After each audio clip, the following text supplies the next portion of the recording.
You are watching Access LaPorte County, Channel 97. Coming up next is the May 8th, 2023 meeting of the Michigan City Redevelopment Commission. You can find more information for this meeting by visiting www.accesslaportecounty.org. Good evening and welcome to the Michigan City Redevelopment Commission meeting, regular meeting for Monday, May 8th, 2023, 5 p.m. and a few. So I'd like to call the meeting to order. Like a quick roll call. Commissioner Deitch. Present. Give me 1 second here, please. Commissioner Barrett. Here. Commissioner Dennis. Here. Commissioner Warner. Here. And the chair is here, Chris Chatfield. And also our beloved Tom Domkowski from the school. Thank you. Here. We always appreciate Tom being here. Next piece of order is the approval of minutes from the 410 executive session in the 410 hybrid regular session. I'd ask for a motion with respect to those two meetings. I move for approval of our minutes for our April 10th and our executive session and regular meeting. A second. Roll call, Commissioner Barron. Aye. Commissioner Dennis. Aye. Commissioner Deitch. Aye. Commissioner Warner. Aye. And the chair is aye as well. So the minutes of the two meetings are passed. Thank you. Approval of claims. I'll turn that over to Mr. York. This is Department of Redevelopment claims for May 8th, 2023. Payroll for April 2023, we had CDBG reimbursables, staff and commissioners. We had from the operating account, we had the Great American Financial for copier fees for April 2023. We had the Office Depot for office supplies, Saranac Law Offices legal retainer for 2023. From the North TIF, we had August Mac for 2022 activities at the Begley Concord for 2/6/23 through 4/2/23. We had Barnes and Thornburg for the Bloxham arbitration ending March 31st, 2023. We had Baker Tilly for DLGF TIF reporting in the North TIF, Global Engineering for boundary surveys for 3/13/23 through 4/23/23. HDR for station block TOD modifications. Michigan City Area Schools for Technology Grant in the North TIF annual pay for 2023. Premier for street conversions 3/1/23 through 3/31/23. Saranac Law Offices for legal services in the North TIF for April 2023. Wallach, Summers, and Haas for legal services for Transit Center 3/4/23 through 3/30/23. Wallach, Summers, and Haas for legal services for the You Are Beautiful site, March of 2023. For the South TIF, we had Baker Tilly, DLGF TIF reporting for South TIF, Haas and Associates for South TIF connectivity improvement projects for 2/20/23 through 4/16/23. Michigan City Area Schools for Technology Grant South TIF annual pay 2023. Saranac Law Offices for legal services, South TIF, April 2023. From the Northeast TIF, we had Baker Tilly for DLGF reporting, Northeast TIF. From the East TIF, we had Baker Tilly for DLGF reporting in the East TIF. And Ohio Street Bond, we had U.S. Bank for requisition 42 administrative fees for 3/1/23 through 2/29/24. Move we approve the claims as presented. A second. Having a first and a second on the claims, I will go through the roll call. Commissioner Barrett. Aye. Commissioner Dennis. Aye. Commissioner Deitch. Aye. Commissioner Warner. Aye. And the chair is aye as well. So the approval of claims is approved. Next on the agenda, approval of financial report. Go back to Mr. York. This is a financial report for balance sheet 3/31 of 2023. Cash, we have operating account. We have $186,415.93. From the Southside TIF account, we have $7,728,473.00.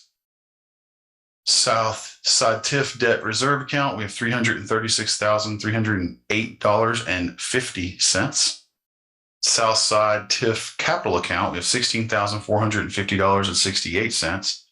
From the North End TIF account, we have in the North End TIF account, we have $3,322,250.70. The East Side TIF, we have $135,182.79.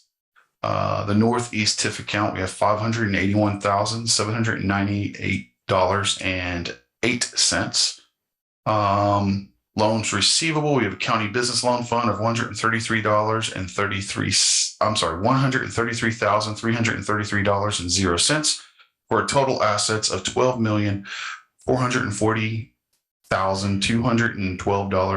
$12,440,212.68.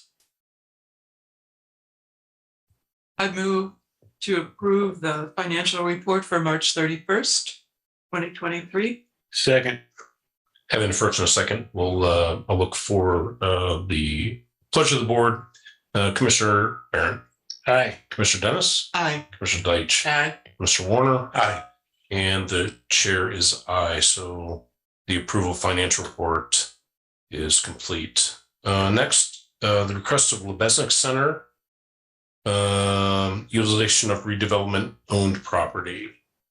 This is an annual event that the Lebesnick Center puts on for their laugh, and they're going to be represented by their executive director, Miss Janet Block. Thank you, everybody. You just give your name and address. Janet Block, and I'm the director at Lebesnick Center. Thank you. Thank you. This is an annual request, and I'm asking for parking on the You Are Beautiful lot, starting on at 8 a.m. Friday, August 18th until 7 p.m. on Sunday, August 20th. It's a place where we've used before. I have my certificate of insurance, and we have Board of Works approval for the street closures. And I can pass out maps, and Alan and Mr. Cernak, I have a COI for you if you need it. Okay. So thank you. I think we have both of those, although we don't have the COI, but that's okay. You have it right here if you want. Yeah, thank you. Yeah, thanks. Great. I'm just saying she would also have to provide that COI to the Board of Works as well. Sorry, I didn't mean to interrupt. Did you provide the COI to the Board of Works? She will. I did, Yeah. actually. Oh, They have it, and there's one coming over Okay. for you. Yeah. Thank you for doing this months in advance and not so we have to have an emergency. So what a great event. It's a good event for the city, and so I appreciate it. Are there any questions, comments from the commission? I move that we approve the usage of the lot. I second the motion. For the vote, just to note for the record that the certificate of insurance does include Michigan City Redevelopment Commission and the City of Michigan City, but Redevelopment Commission also as an insured party. Thank you. What we need. All the important parts. Yes, ma'am. What did you just say? There's one more missing? I'm sorry. No. No, we're all No. good. Okay. It's all there. Okay, The only thing Thank we you. look for is just the fact that the Redevelopment Commission is listed as a co-insured yes. and co-liability with the city. And that's always the part, well, that was the part that was missing the first year, and it's never. Oh, yes, thanks. No, I got it down. Okay. Thank you. I'll do a quick roll call. I don't think this is probably a little bit overbearing, but Commissioner Barron, Aye. Commissioner Dennis, Aye. Commissioner Deitch, Aye. Commissioner Warner, Aye. And the chair is aye. So Thank congratulations. you very much. Motion passes, and You're we look always forward to invited. seeing you in August. Okay. Yeah, thank you very much.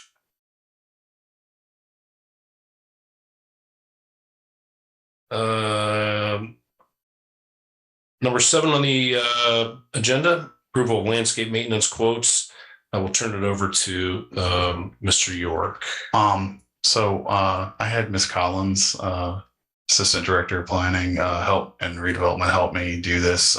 She put together a very nice quote package. This year we did things a little bit different. We went out quotes to make sure that we're being competitive. And she put together a really nice package for all of our properties. It went out to all the bigger landscape contractors in the area, asked for quotes. I'll let her, I don't want to steal your thunder and take it away. So. Well, he pretty much summed it up. We sent it out Oh, no. to several large contractors. We received back 2 quotes, and we sent it out to Redwood Streetscape, Servicescape, and PR Landscaping. PR did inform us, unfortunately, that they wouldn't be able to submit a quote this year, but we did get some great quotes. What Redwood came in as favorable for us at $71,850. Servicescape was lower. They were at $58,475. However, we decided to go with Redwood because of the fact that they communicated with us consistently. We met several different times. They were able to adjust to certain properties and sites the way that we needed them to. They were able to have the capacity, having over 30 employees, and also just that they were more efficient in this quoting process as far as communication and timing. Overall, they were more responsive with the quote back to us and giving us what we needed to basically make some decisions. They also provided us some snow removal activities as well, which is something that we do need in certain areas where we have public right-of-way abutting, sidewalks abutting, things of that nature, if we need things like that. And the one thing that I thought was significant is they took in consideration weather issues that may take place, which would cause them not to be able to do certain services, and the owner gave us direct contact to him personally to make sure that these properties were taken care of. And, most people don't do that. Very good. This is significantly less than last year's quote, isn't it? It definitely I don't disagree with that. It's significantly less. That's why we made the phone call, and it wasn't. We actually took some things out of this. So because we had shown one property as all of it, and actually we don't need the whole thing done. We just needed a certain portion of it mowed on Cleveland. It wasn't the whole thing because it's wooded. We took things out of it actually. So. And we also looked into the fact that, they have a larger amount of employees that can take care of these different sites, because when we got the quote back, it was like, okay, let's call them and make sure they clearly understand the significance of this project and understand that it was weekly. And they knew it. Their paper, if you guys got your packets, they broke it down individually, piece by piece. It was so simple and easy to review. And keep in mind, we went back and forth to come up with this together. And each time they answered, they came in with a full-on presentation. It was an enjoyable procedure. You're talking about a difference of approximately $13,000 between the lowest bidder and the bidder that were a bidder.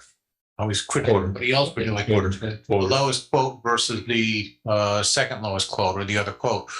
What is the justification for a $13,000 difference as to why you're making that recommendation? For the record. Servicescape didn't respond to any of my calls to try to clarify. Their contract was a little confusing.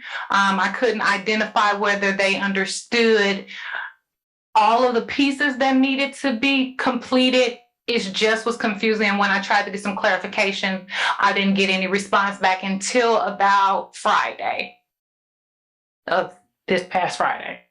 And bids were closed a week ago, well, quotes were closed a week ago. So the basis for doing this, then, really, this is the only responsive quote that you received. Yes. How, Alan, in the past, we had taken these as individual votes for each one. Is it necessary for us to do that? Do you have the packet with all of these itemed out, but they are line itemed out right here? It's 15 of them. And I think you can do it that way. It was one, basically the motion is going to end up being, if you were approving this quote, is that to approve the quote from Redwoods, who handled all of the landscaping and mowing and all the other responsibilities for Michigan City redevelopment properties for the total of $71,850. Okay. That would be the motion. If there's a So moved. thank you. That's that. Having a first and a second, and thank you for the detail. And I appreciate Ms. Collins. You going back to the back to both parties. It's important for us to understand that we if we have a quoter, that there's a reciprocal relationship. Yeah.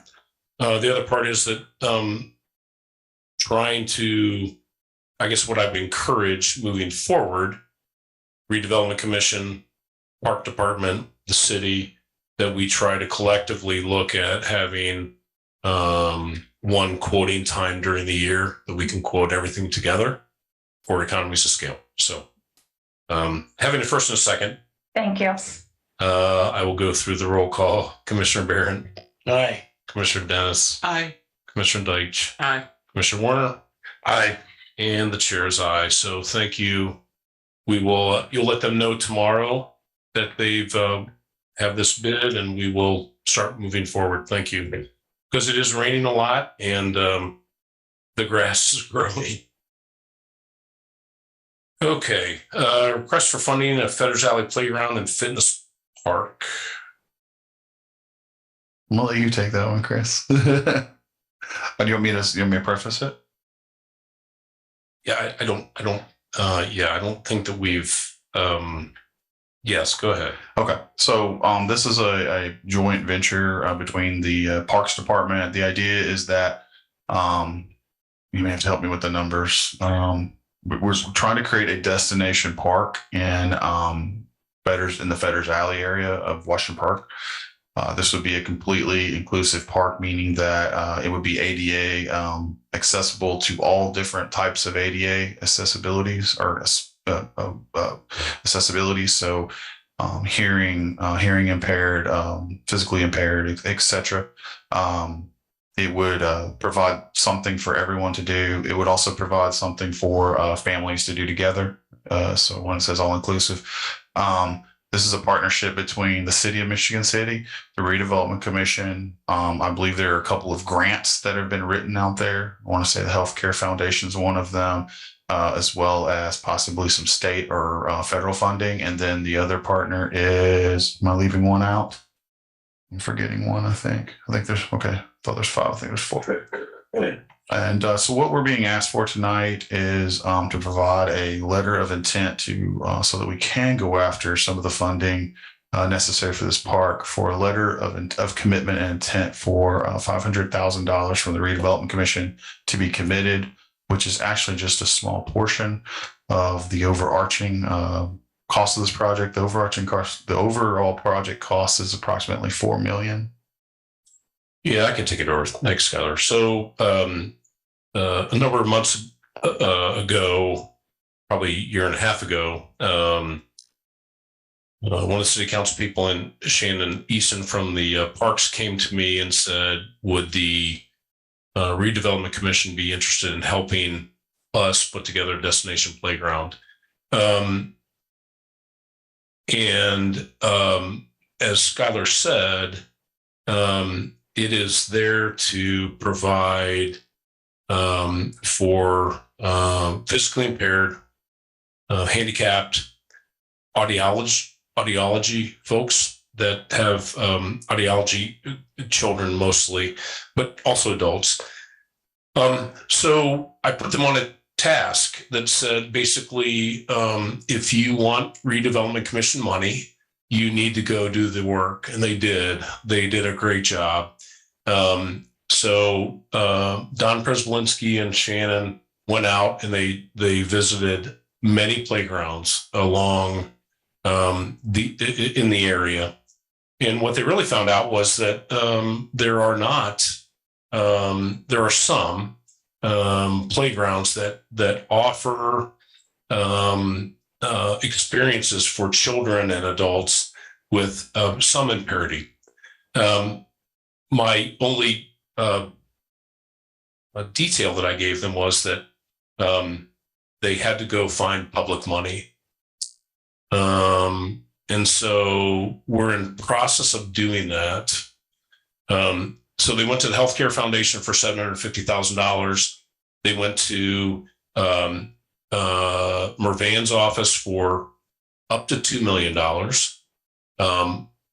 They went to the ARPA money for $750,000.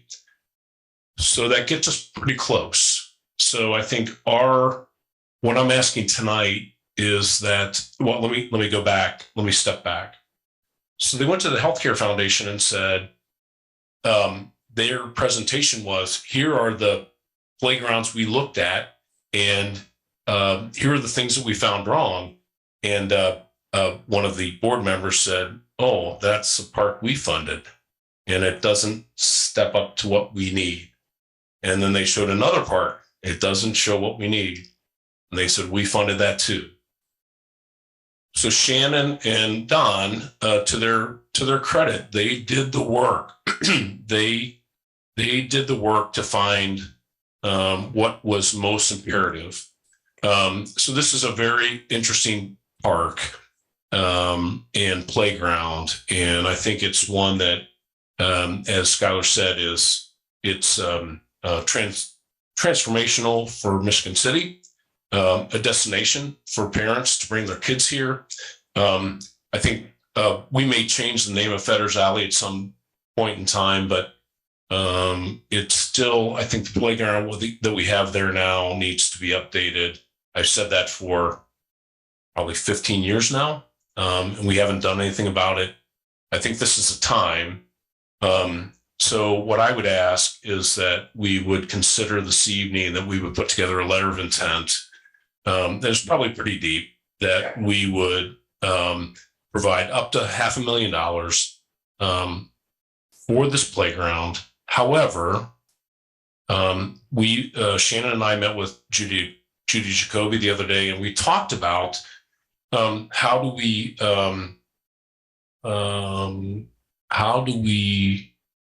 bring the business community in play. I work in Porter County. I work in LaPorte County. I work in Lake County. I can tell you, Lake and Porter County, their business community is lockstep with the municipality. They're tied to it. They put money into it. It's something that I've strived for many years to say, we need our big employers to step up to the plate and help. So that's what I gave to Don and Shannon, and Judy is working on a plan for us. So I would support us putting together some type of letter of intent, or maybe something stronger that would allow us to give them up to $500,000 with some type of match. We don't have to go to that tonight, but I believe that we need to help them, because this would become a great playground for Michigan City. I'd open it up for questions. What's the timeline on this project?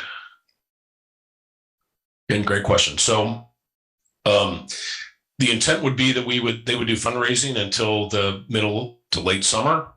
And if we, once Mervan and healthcare and city come through with their monies, then and then we were able to put our money in and find fundraising, they would try to break ground in the fall, early spring.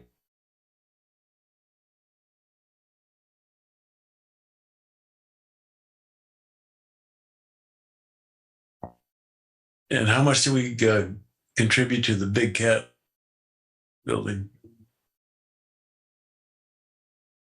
Oh, I don't remember. And I'd have to get the numbers. I can get those pretty quickly. Not tonight, but tomorrow, maybe. I can get them out to you. We've kept up with it.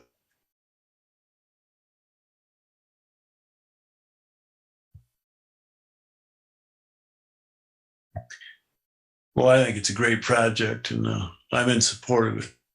So I don't know if I need that number or not. Thank you. Deb, I don't want to put Debbie on the spot because she has a lot of numbers in her head. Okay, I'm not gonna. I can get those numbers though.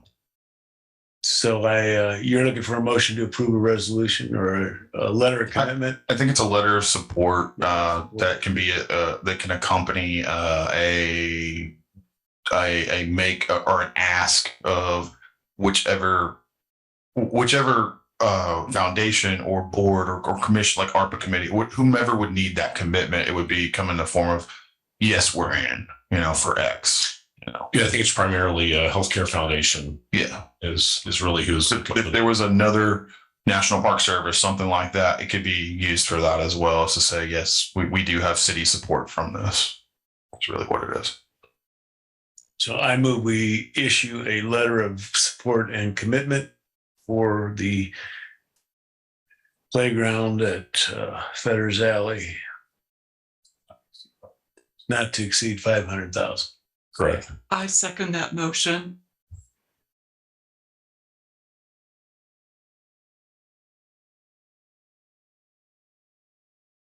Yep. Having a first and a second. Commissioner Barron. Aye. Commissioner Dennis. Aye. Commissioner Deitch. Aye. Commissioner Warner. Aye. And Chair's aye. Thank you very much. I appreciate it. Thank you. Next on the agenda, Michigan City Area Schools Technology Grant. Kevin, you're up. Thanks. Good to see you. You as well. Good evening, everybody.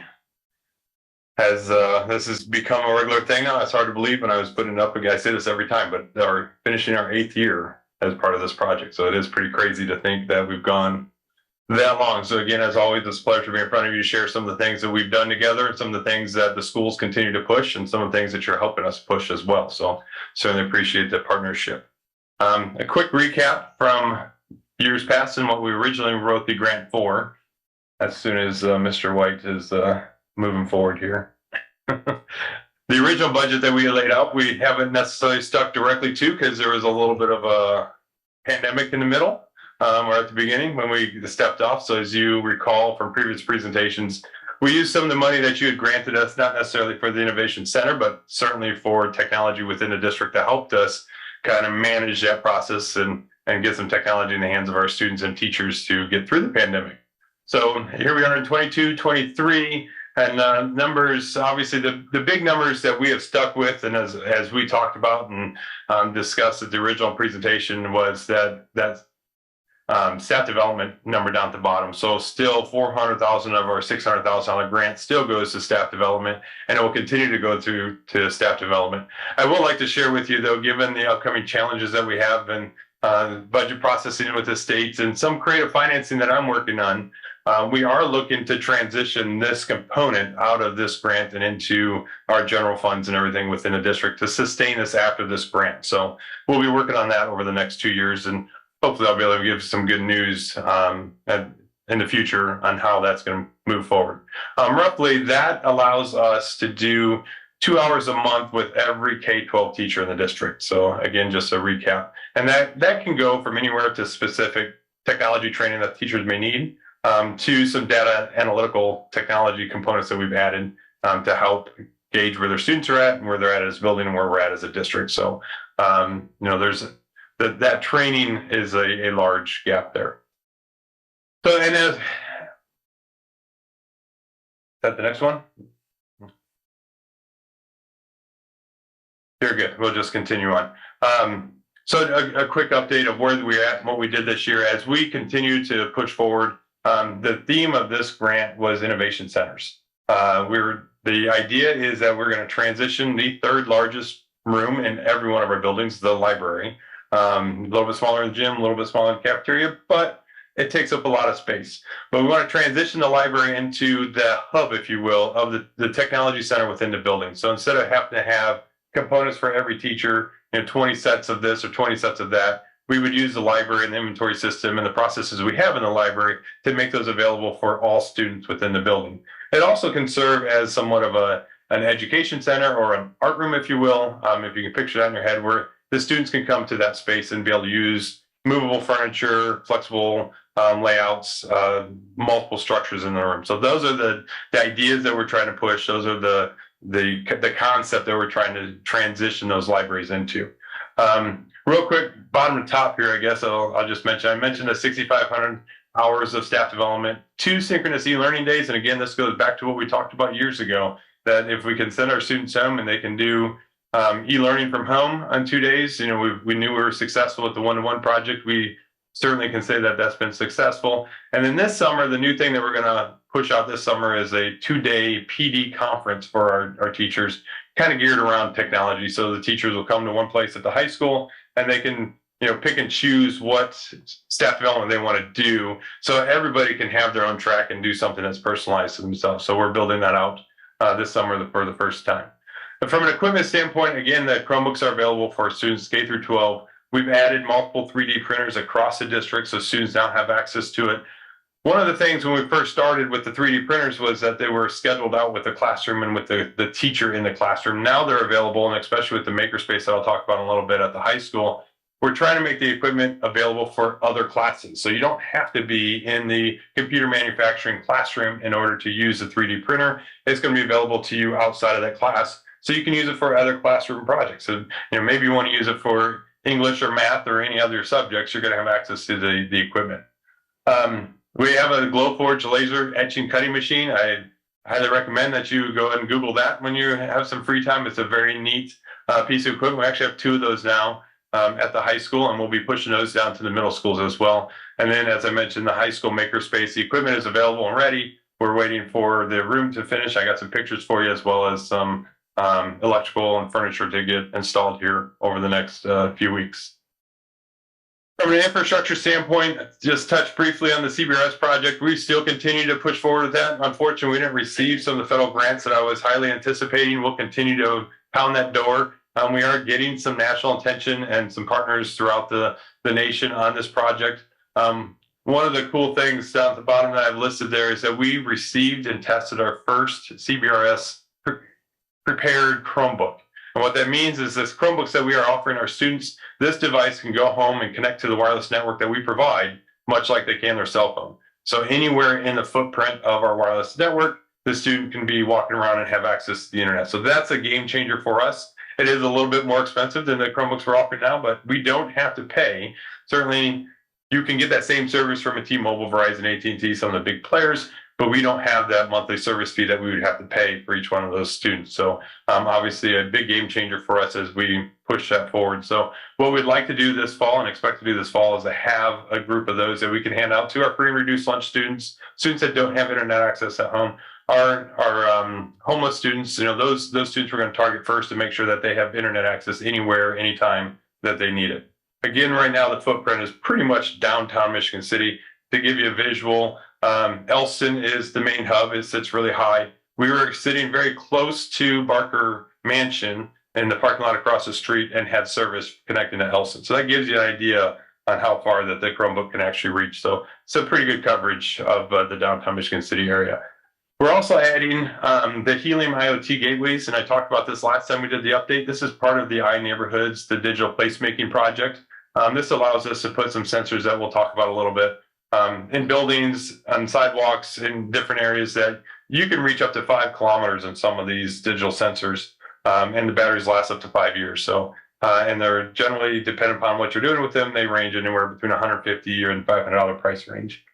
And then we'll continue with the iNeighborhoods proof of concept. So really exciting. The one piece that you all are seeing now, and you're seeing some transition, is the old Brown Mackey building, which we are now coining the Little Wolves Pre-K. We're very excited for this. We do have the 2 classrooms that are prepared and ready to go. We will have 3 more that will be coming online and finishing up this summer, with furniture obviously being placed. I had to take a picture of the toilet just because it is so cute. It is really, really small. But the casework, the office work, everything is done in those areas, and it is pretty close to be ready for students. We'll be doing our certification in late July to get the state certification. So really excited about that. And the other piece of this we'll talk about more in the future is the CTE program that will also be attached to this. And all of the most of the AK Smith programs will move over to this location as well once we're ready to finish up that. And that is slated to be open in the fall of 2024. Mr. Sarant, did you have a question? Oh, okay. So this is the makerspace we discussed. This is right across from the library. We expect that this will become essentially a piece of the library. The library inventory, everything will manage this. But you can see the terrazzo is getting cleaned up, the concrete flooring. We ripped out all the tile and the carpet that was covering this originally. So we're kind of going for that industrial look, which is kind of all the hype these days. So we'll have a polished concrete floor. The terrazzo will be cleaned up. And then this is where the 3D printers, the robots, there's some tall work tables for crickets and all sorts of other technology that the students can use in here. And again, this is a space that students can use with their other classes. They don't have to necessarily be scheduled in that class. They're going to have opportunities to go in there and use all this equipment as long as they check it out through the library. And the library manage all of the supplies and everything going along with that. And I didn't mention, but a big part, as you'll see, or if you look at the presentation, a big part of the next year 4 and 5 of this grant is just covering those costs of those supplies, because the supplies are obviously a bit of an expense. I do want to share, because this whole concept with the flexible furniture, the idea of the innovation centers and what happens in the other spaces, and not just geared for the innovation centers and the makerspace rooms. This is a concept that we're trying to push and discuss in all of our classrooms throughout the district, and really changing education and becoming more of a student-centered classroom, a non-forward-facing classroom where students can be flexible and move around. So we're working with a partner. Joy is going to be the first school. Joy is busting at the seams, if you're not aware. So we're looking at how we can manage a few more students possibly in a classroom, as well as we just know that we need new furniture. Furniture has been kind of forgotten about over the years. So this is the first pilot program to start to put together a 4 or 5 year plan on how we're going to replace the furniture throughout the entire district. Incidentally, the partner that we've chosen is the same group that we work with at Pioneer Lake Hills. I'm very pleased that if you walk into those locations and you look at the furniture in those buildings, that is now nearly 15 years old, and it has seen hundreds of students do their best to damage the furniture, and it still looks as nice as it did on day one. The seats, the tops, so on and so forth. The furniture comes with a 20-year warranty. It's just very high quality furniture. So we're very excited to move this forward. And you can see in this diagram how the furniture is very structured. It's still in rows. That's just a visual for the teachers to see, because they're related to what they currently have.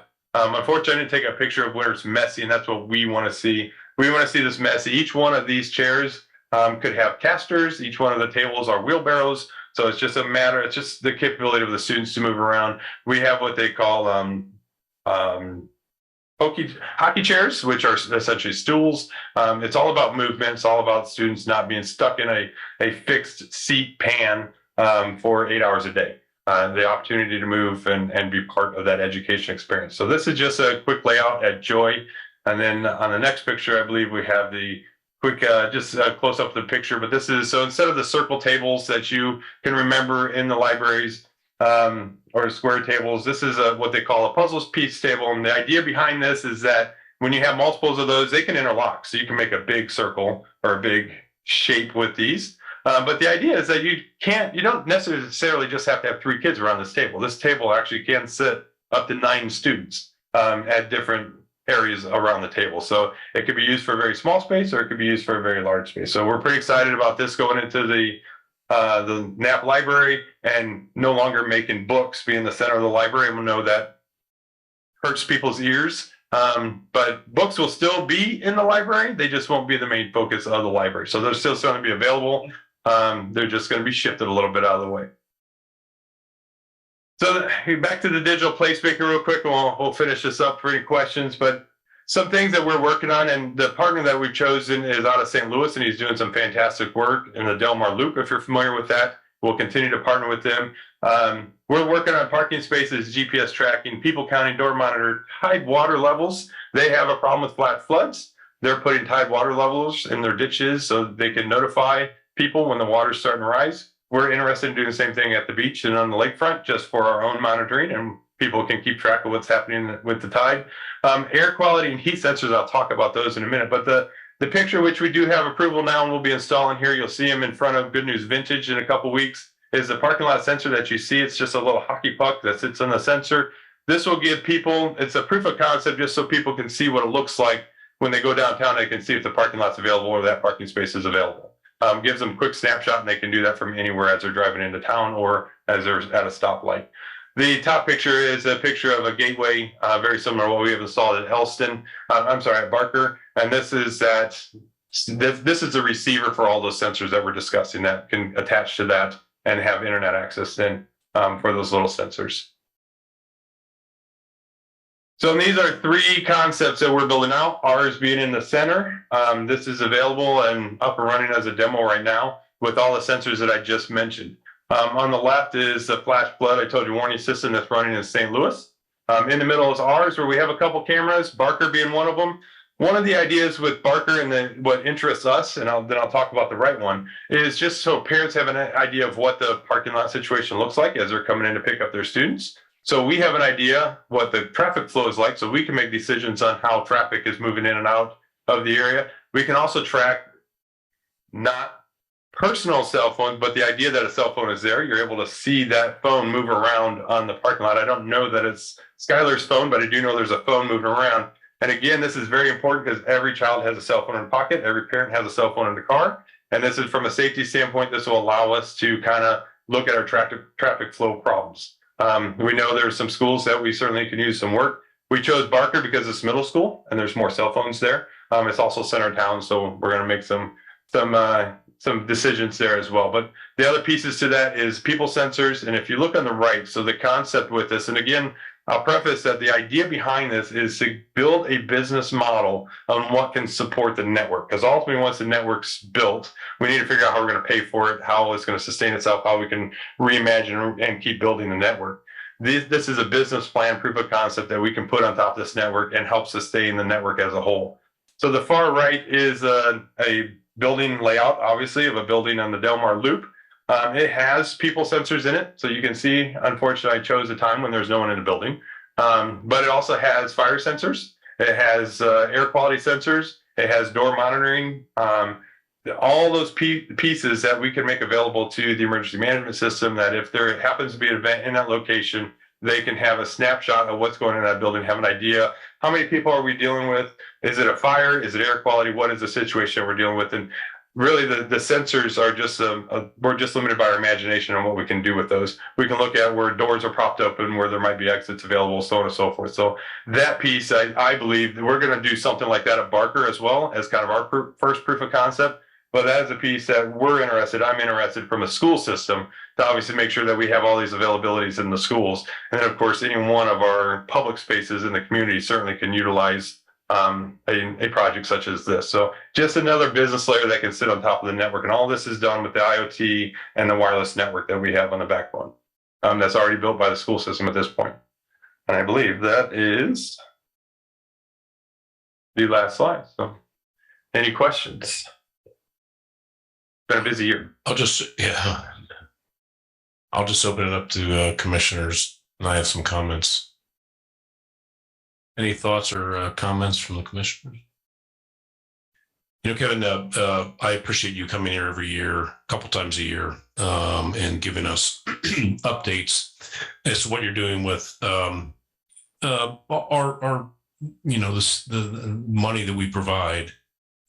It is always amazing to me that we keep making great strides in what we're doing in the schools, and you're obviously a big piece of that. So these are all amazing things.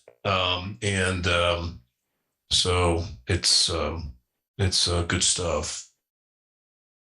One update I have in the writing, but just to share with everybody is that because of the proximity of the Del Mar Loop to Washington University in downtown St. Louis, we have partnered with a student group in WashU that actually has done the development for these programs. They are interested in being part of the Michigan City development process and being a piece of that. They obviously are hearing all the good things that are happening up here, but they also want to extend that capability to our students at the high school, as well as the students at PNW. So we'll be continuing to have those conversations and how the students themselves can help support this project moving forward as well. Yeah, that's really great. I just think that the dollars we provide the schools is put to very, very, very good use. So I was just like to add, he even included me in a lot of those meetings. I really appreciate it.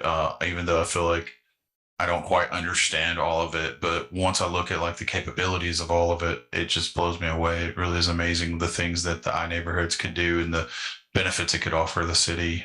We've always talked about becoming more digital friendly, phones, unfortunately that's where we're at, right? We're looking at our phones all the time. We've talked about putting kiosks downtown, and it's like, well, you have the kiosk in your pocket. It's here. You just have to create the platform for it. And that's one thing they showed us for visitors and things like that. It was really amazing the things that the sensors can go on and the what they can provide in your hand. It was really cool to see. So I appreciate that. Thank you. One of the top 3 reasons for young individuals from 25 to 35 to move into an area is the digital platform that the community supports. And I do think this is a big opportunity for the community to continue to push this forward, because we know there's going to be an influx of individuals moving in. Any other comments from the commission? So Kevin, we already approved the dollars. So correct. Yeah. Tim, I'm sorry. Kevin, just having recently joined the Redevelopment Commission, I'm very impressed with what you guys are doing. Thank you. Sure. And open invitation anytime you want to come in and see what's going on, or get a little bit closer tour of the network or what's happening. Yeah, thank you. Open invitation to the community as well. No, okay. I'm going to have a freshman there next year, so I'll be there. Thank you very much, everybody. Not because he's bad. I'll just be there. So, all right, Kevin, Mr. McGuire, thank you much for spending your time this evening with us. South TIF Connectivity Improvement Project. Is Ryan on the phone? Ryan is up there. Alan, do you have any updates before I bring up Ryan for anything? I think we're about ready to start our sidewalk project soon. So, and Ryan, you can jump in too. Sorry. The good news is that we have easements from a total of 9 property owners or 8 property owners. We have. Can you hear me, Drew? Yeah. Okay. We have approvals from all but one of the property owners for easements for the sidewalk and pedestrian safety project. Some have come off without a hitch, a couple of them, a little bit of talking and some modifications, and we got it done. Then there is the final one that has been very frustrating and irritating on a lot of different fronts. And this is the property. Bell Tire is not the people that we're having trouble with, but rather it's the landowner and the property development corporation that I have been dealing with. And still dealing with them and negotiating with them even up to this morning, where we made final revisions. But here's what I'm presenting to you. And I guess one more step back before I get specifically in that, but we have, I think, Ryan, right? We have authorized the notice to proceed to Reith Riley to commence with that project. And I think they're under a deadline of, I can't remember, it was 45 days or 60 days or 90 days, but that clock has started. So we will have sidewalks in place for 8 of the 9 property owners along Franklin Street and then also along Carwick. The last one, not Carwick, what is the other one? Luxburg. What's that? Larkspur. That's the one I was thinking of. Yes. Am I correct, Ryan? Correct. Larkspur and 420. Okay, just making sure. Okay.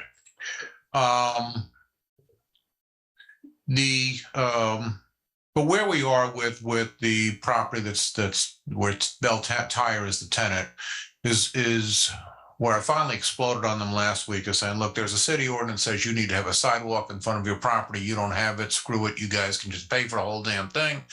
And the city's not doing anything. Well, that got a whoa, whoa, whoa, whoa, whoa reaction. And so now I bring it to you as something that you may want to do, something you may not want to do, but I've gone as far as I can go with it.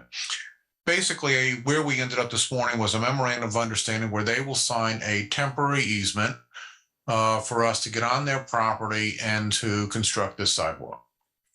When we construct this sidewalk, we will take away some of their landscaping, some trees that are there. The total cost for landscaping would be $14,900, not to exceed $15,000. But I don't think I've gone out there a couple of times by myself, gone out there a couple of times with Jeff Wright, the engineer for the project from Haas and Associates. And I don't think we're going to disturb some of the landscaping. So it won't be more than $15,000. It'll be less than that if you want to go forth with that. The other problem that they're insisting on is that they want separate surveys for the situational or temporary right-of-way access, initially to construct the sidewalk, later on for maintenance, repairs, things of that nature. Which again, we can do, but it'll be another cost to us. And then we would also then have this permanent easement, which would be in place, for the sidewalk itself. And again, we would be responsible, hold harmless. We'd be responsible for the insurance on it. We'd be responsible for maintenance on it. We'd be responsible for snow removal, all those kind of things. So that's really where we are, what I'm asking for tonight. Well, I'm asking you to consider. I'm not making a If we went with my recommendation, I'd be back with the same way when I was exploding on them last week. But you have two options. There's a city ordinance that says every business has to have a sidewalk in front of their establishment. There is not a sidewalk in front of this establishment. That's not a slam dunk legal position because of the fact this ordinance has been around for 20 years. And why are we now just enforcing it today? Well, the answer to that is because we've had people killed on when they walk on 421, and we decided to do something about that. The second part is approving the memorandum of understanding, with the goal being that upon completion of the sidewalk, we will have in play, and you're also approving then surveys for the two different aspects of the easement and the temporary right-of-way, and the as well as the cost to replace any landscape that is destroyed, and there will be some on the property, not to exceed $15,000. But that's as far as I've gone with it with them. They know their options. They know my position. And my position is basically I bring it to you and you guys tell me what to do. But that's where we are with this. And like I say, so one last thing. If you don't agree with the memorandum of understanding, we will go forth with putting these sidewalks in place in every place except for the property in front of Bell Tire. Meaning that if you're a pedestrian, you're walking around, you walk on the sidewalk, and you're going to encounter then these trees and landscaping.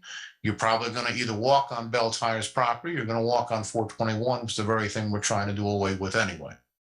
But that's where we are at this point. As I mentioned, notice to proceed has already been given to Reith Riley. They're getting ready to start as soon as the weather permits, which I imagine will be sometime between now and the end of the month. And so we just need to know about this one last property. Alan, Mr. Shernick, so who is the landowner? The corporation down in Florida, this NNNREIT, and it's a limited partnership registered in Delaware. Alan, can I ask a question? Is it a not to exceed number? Like, so say we only remove 3 landscaping trees that are of a caliber 30 inches, those aren't worth No. $10,000 a piece. We've gone through that. I've gone out there, I've taken pictures, sent it down to them and told them how, again, not me, because I'm not an engineer, but as I've talked with Jeff, how we believe the sidewalk will end up being, and so that it doesn't come near their sign and all the landscape that's by their sign. But clearly where the sidewalk's going to be, I think there's a half dozen or so trees that are there that need to go. It's just going to have to go. But we don't think it's going to be $15,000. It may only be 5, 4, or 3, or whatever. Right. Okay. Yeah. No, it's not to exceed 15. 15 is the outer limits from what they've given me.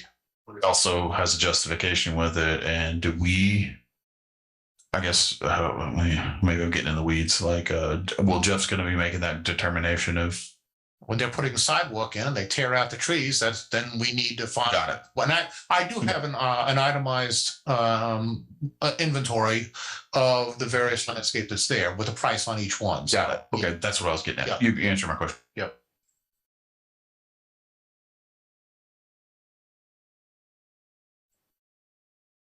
Questions from the commission?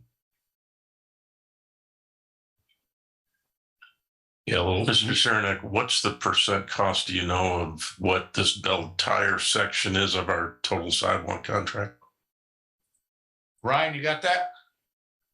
That'd be fairly difficult to take a guess at, but I would say, certainly probably well less than 10% of the total. I mean, but again, that's kind of a pretty broad guess there for you. That's the ballpark I'm looking for there. Thanks. Yep. It's a very low. Yeah. So it costs us more to do the survey, and if we tore out all the landscaping, that would exceed the total contracting cost just for this little sidewalk area. Yeah, I don't see that we need to provide them with surveys. That's overbearing and ridiculous. So can you go back to your two options, and then we will present those two options as an option for a motion? That'll be fine with me. Thank you. You You can give those to us. What's that? You can give us the two options for the motion. Well, I guess what I'm saying at this point, if I'm hearing you correctly, what I'm hearing you saying is that this memorandum of understanding should be tabled until next month, and for me to go back to their counsel and say, we think it's ridiculous and overbearing. I think that's what your words were, because I've used those words. And again, I mean, it's not that I'm trying to be difficult with this particular property owner. Every single easement that we've obtained for this project is nothing different than the easement we're trying to get from this one. Okay. And every single one of them, sure, some of them had some questions. Some of them had some we had to work through the language on a couple of things. But for the most part, it was easy pickings compared to this. It just, you'd think we were building the Taj Mahal of sidewalks here, and we're not. I have a question too. Go ahead. Boy. No, what I was gonna say is, we could make a motion to approve up to the $15,000, excluding any surveys, and then it's done. And if they go back and disagree with it, then we just won't do it. I mean, is that? We can do that. I need to instead of us tabling it, and I need to rework the MOU at that point, right? And just say that that we're not going to do the additional survey, and just see what the response is. I told them I thought they were being ridiculous. I said nobody else asked for that. You know where the area is that's charted out. You know where the area that's charted out for the easement. You know where the sidewalk's going to be. We've agreed that we'll replace the trees and any other landscape that needs to be done. But the additional cost of two additional surveys, and think about that for a second. The surveys aren't going to get done for a good 60 to 90 days, given the current time of the year that we're in.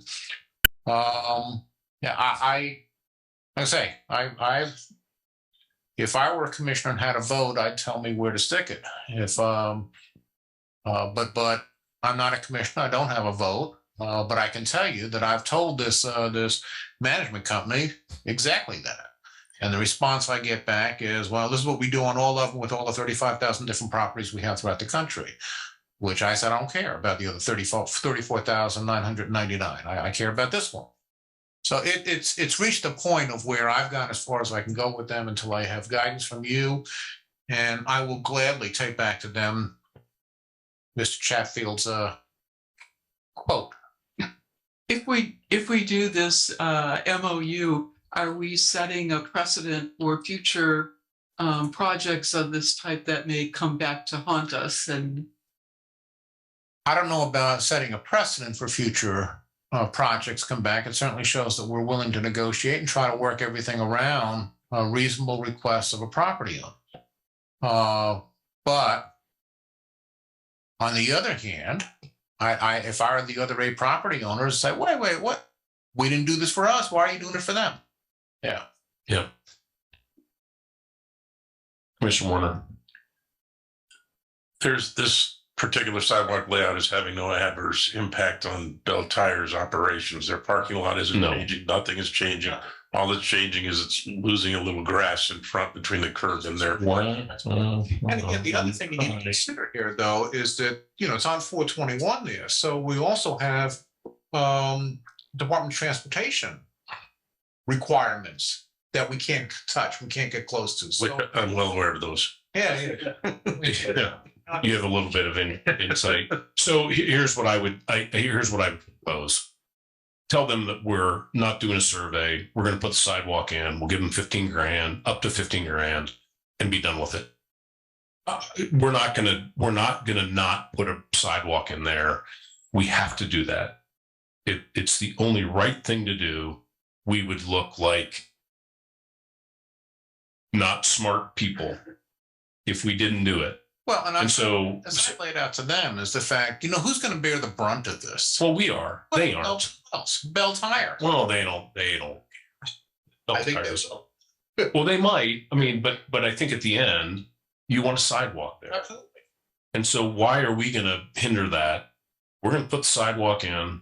We'll give them up to 15 grand for the trees that we have to take out. And we should have our arborists take them out and plant them somewhere else and then put new ones in or bring them back. There's no room for trees there after we put sidewalk. Okay, well, so whatever. But my point is that why are we going to, we shouldn't have to not have a sidewalk there. Correct. That looks dumb. Bad. We to Chris's point though, we should ask the arbor. I think the arborist has some formula that they use to calculate the worth of a tree, and especially those trees are going to be worth. They're not the same as a 100-year-old oak, something like that. So we should have them maybe look at them, give us a cost estimate. What I'm getting at. Given that sentiment, just so we can go forth with putting the sidewalks in sometime whenever Reeve Riley is ready to proceed, would the commission approve tonight a memorandum of understanding no different than what Chris just articulated? And that is that we will enter into a memorandum of understanding for the temporary easement that will include a cost not to exceed $15,000 to replace landscaping, et cetera. And in exchange for that, we get they will execute the easement and the right of way. No surveys.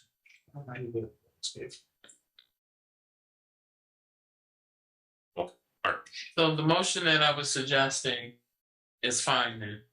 Yes. Okay.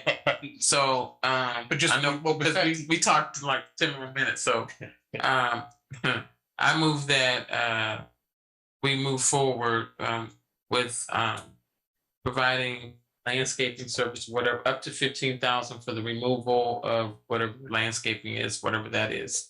And I just want to make sure we highlight that no additional surveys.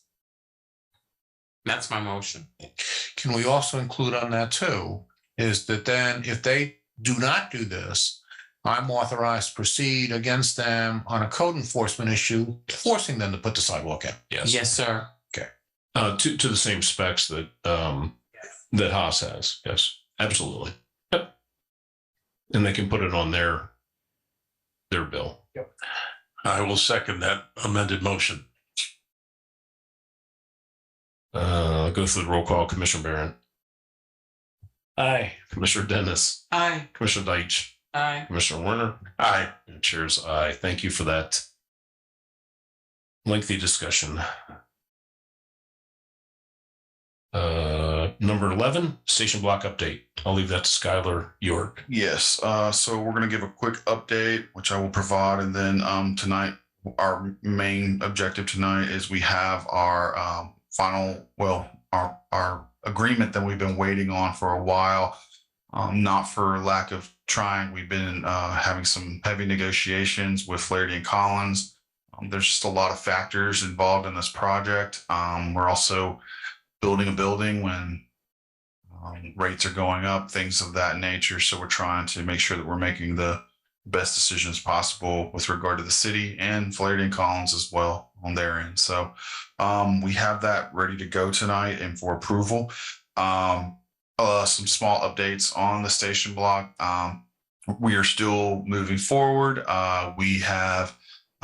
We've submitted things to the federal government for the revision to our NEPA, which is the 106 review for the environmental piece of it.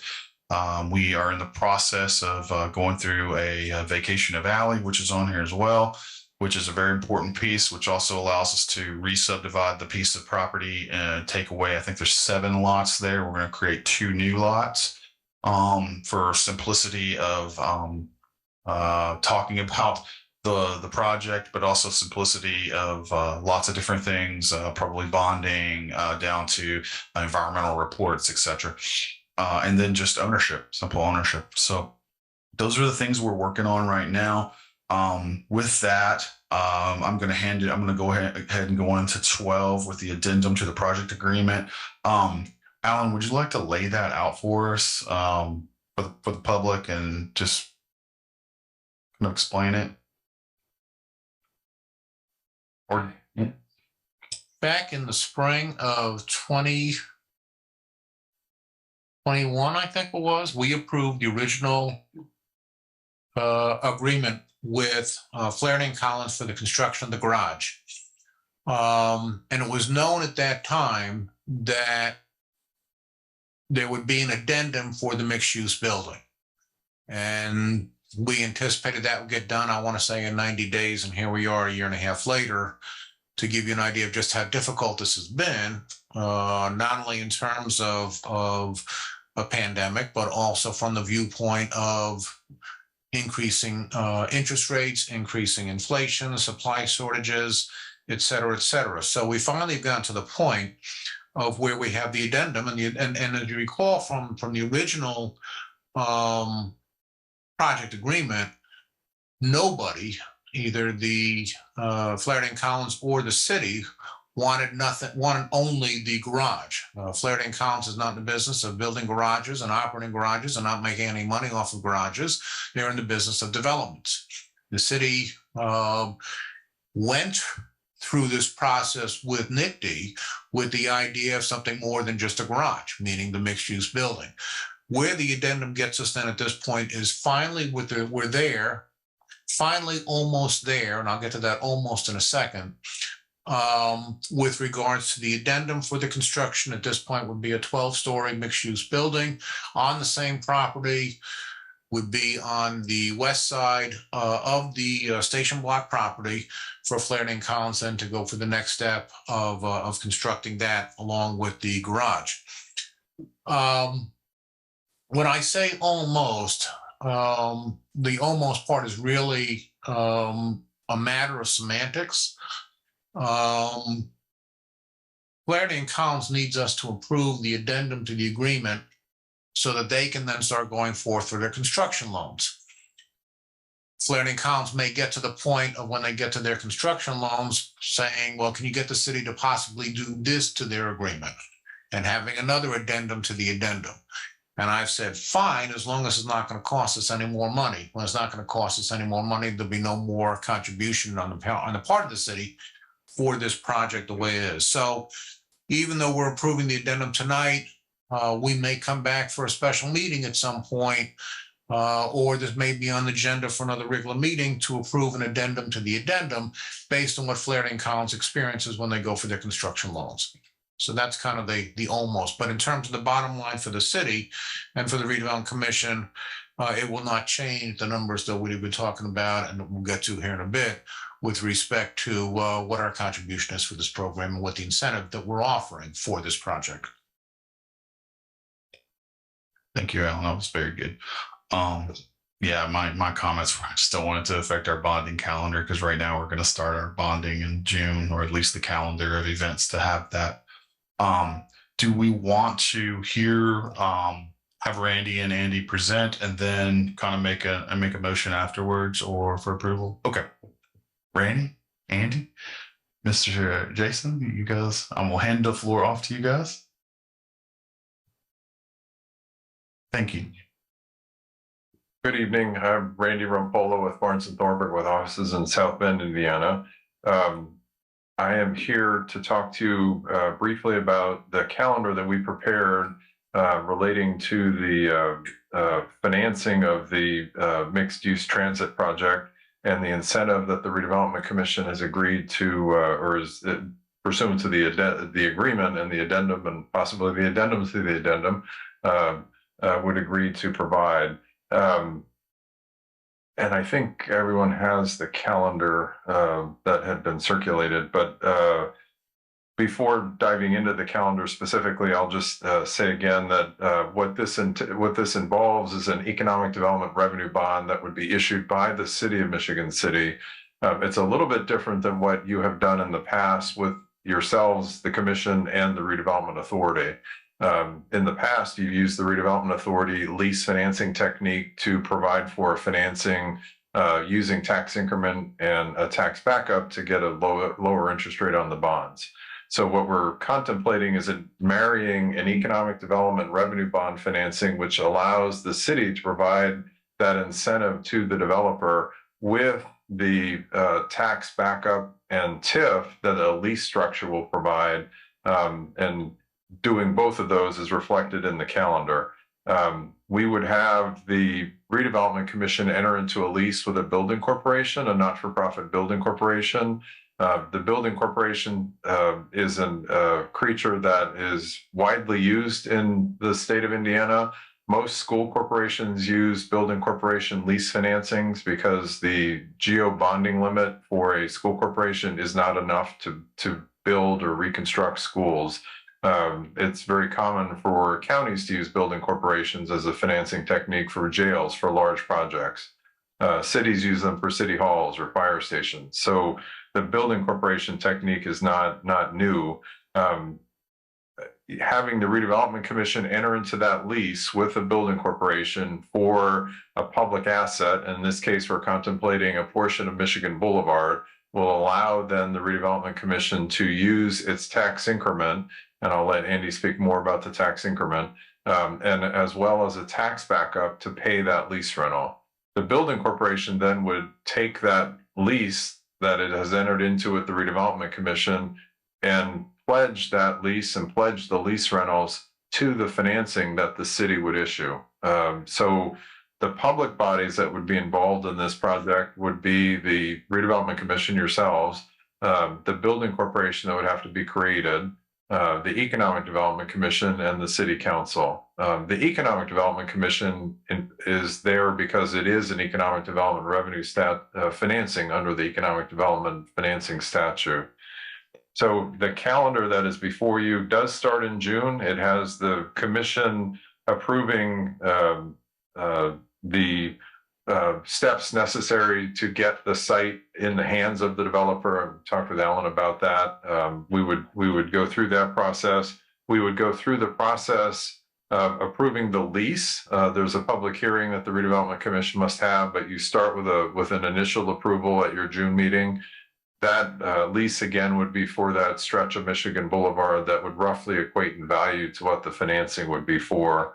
The third thing that would happen at that meeting would be the adoption of a declaratory resolution to capture the increment from the station block itself.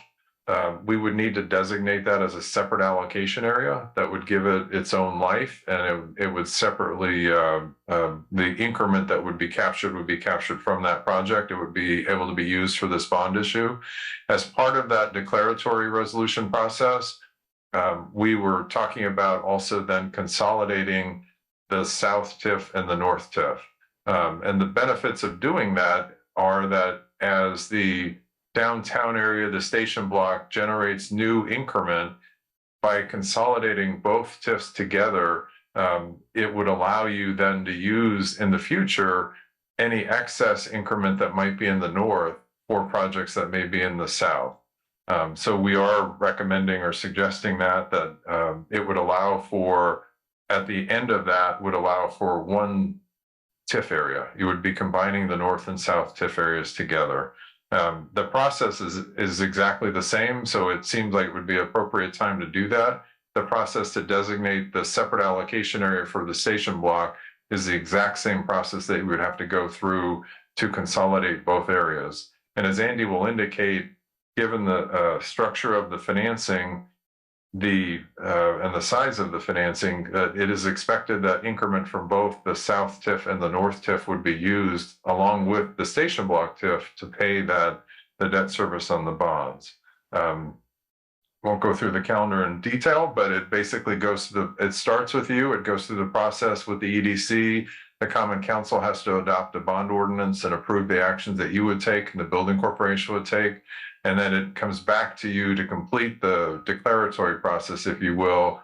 And then we would go through the bond sale process. The calendar has bonds being sold later in September and a closing in early October.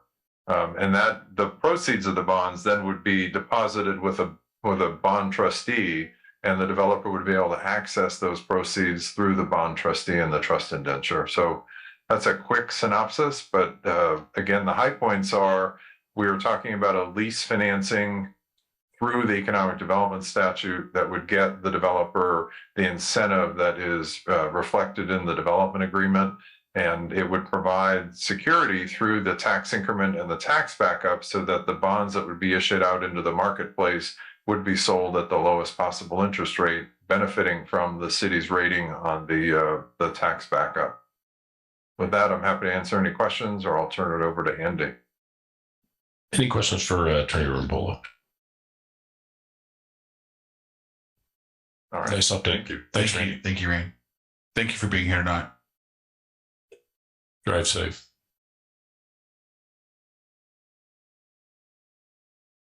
Good evening, Commission members. Andy Mauser with Baker Tilly. I'm also here with Sam Schrader, manager of my office as well. Just passing out some numbers that we have put together.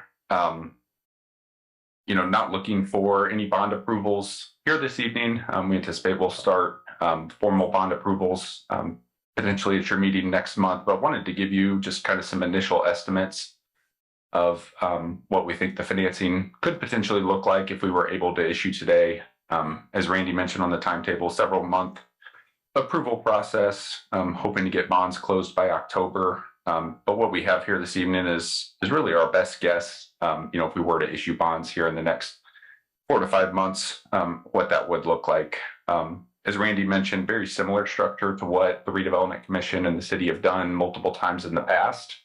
There are kind of a few unique nuances to this, but in a lot of ways, very similar through that lease financing structure, very similar to what you've done through your redevelopment authority in the past. Bonds would be backed by the city, which would allow us to obtain the existing A+ rating and the lowest potential interest rates on the financing. And then where this is a little bit unique compared to what the Redevelopment Commission has done in the past is not only would we look to utilize some of your existing TIF dollars from your north side and your south side areas, but then also this will have a very strong project-specific TIF stream that will come from this new project itself, that will have its own 25-year lifespan kind of outside of your existing TIF areas. And I think the main thing, I won't go through this whole analysis here this evening. We've got some additional detail on kind of your areas where they've been in the past, where they'll be in the future.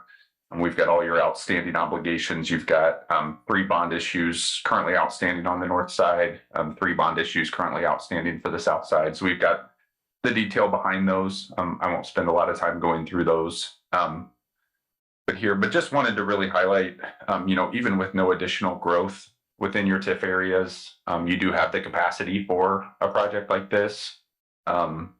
With this, we're talking about the, consolidation of your TIF areas, a new allocation area that will serve just this site.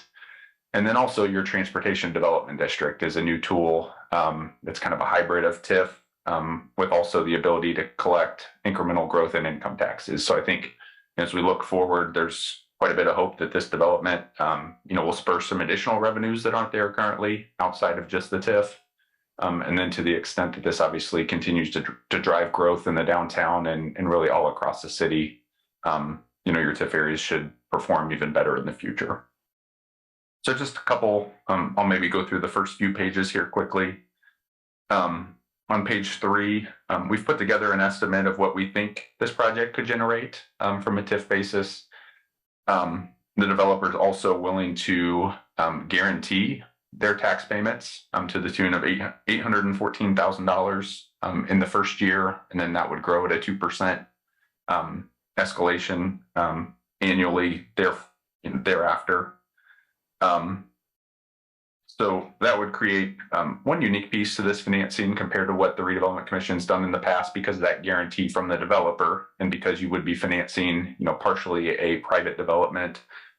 This would cause the bond issue to be taxable, whereas many of your existing bonds are on a tax exempt basis. Page 4 takes a look at kind of the project cost and funding, what we anticipate the financing would look like. So about a $21.5 million bond currently that would generate $18.5 million for the project. The majority of the proceeds would be used for construction of the project. The other sizable piece of that is about a $2.4 million debt service reserve. So for those of you who have been on Redevelopment Commission for a few years, many of your outstanding obligations have reserve funds like that. Those are really your dollars that you'll set aside from the bonds on day one. Those proceeds will stay in a reserve account through the life of the financing, and then can actually be used for the final payments on the bonds. So in this case, typically that's about a 1-year reserve. In this case, it'll actually end up shortening the bonds by about 3 years on the tail end. It'll make the payments in 2045, 46, and 47. And then page 5 takes a look at what we think the repayment structure would look like. This is our best guess for, assuming we're able to get to market sometime in September, October. I think if you were to issue bonds today, you're probably somewhere, maybe 0.5% below the rates we're showing here. These rates, and again, these are taxable rates, range from about 4.95 on the front end to 6.3% for the 25-year maturity. So probably somewhere in the high 5% for net interest rate. Again, I think if you were to issue today, probably somewhere in the lower to mid 5% range. So obviously that gives us some cushion as we go through the approval process here over the next few months to again, hopefully get to market sometime September, October. And then to Randy's point, this structure is a bit unique from what you've done in the past. We will be utilizing existing roads and streets of the city as the lease premises, as opposed to leasing a portion of this development or the garage itself. By doing so, you'll have the ability to start those payments on the bonds during the construction period.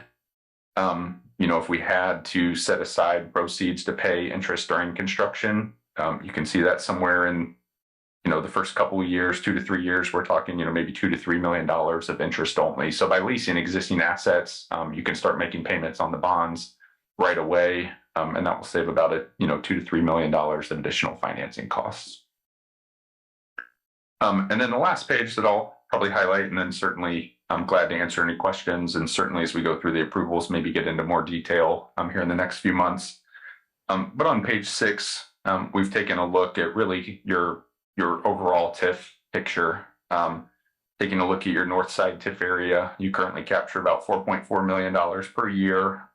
although that amount will decline in the future as existing portions of your area reach their 25 or 30-year lifespans. So you've got a large drop off from 2028 to 2029, and then another drop off scheduled after 2039. Your south side area, very similar, about $3.3 million per year currently. There's a large drop off from 28 to 29, and then another drop off from 2038 to 2039. So we've always had that in mind, obviously, as the Redevelopment Commission's funded projects in the past. Your debt obligations are structured with those same roll-offs. So you can see your outstanding north side bonds, about $1.3 million per year currently, but that will drop pretty substantially in 2028 as those expirations occur.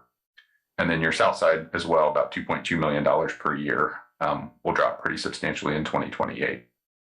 So you can see here, again, we're bringing in that station block TIF stream, about $814,000 in the first year, generates about $21 million over the life of the TIF area.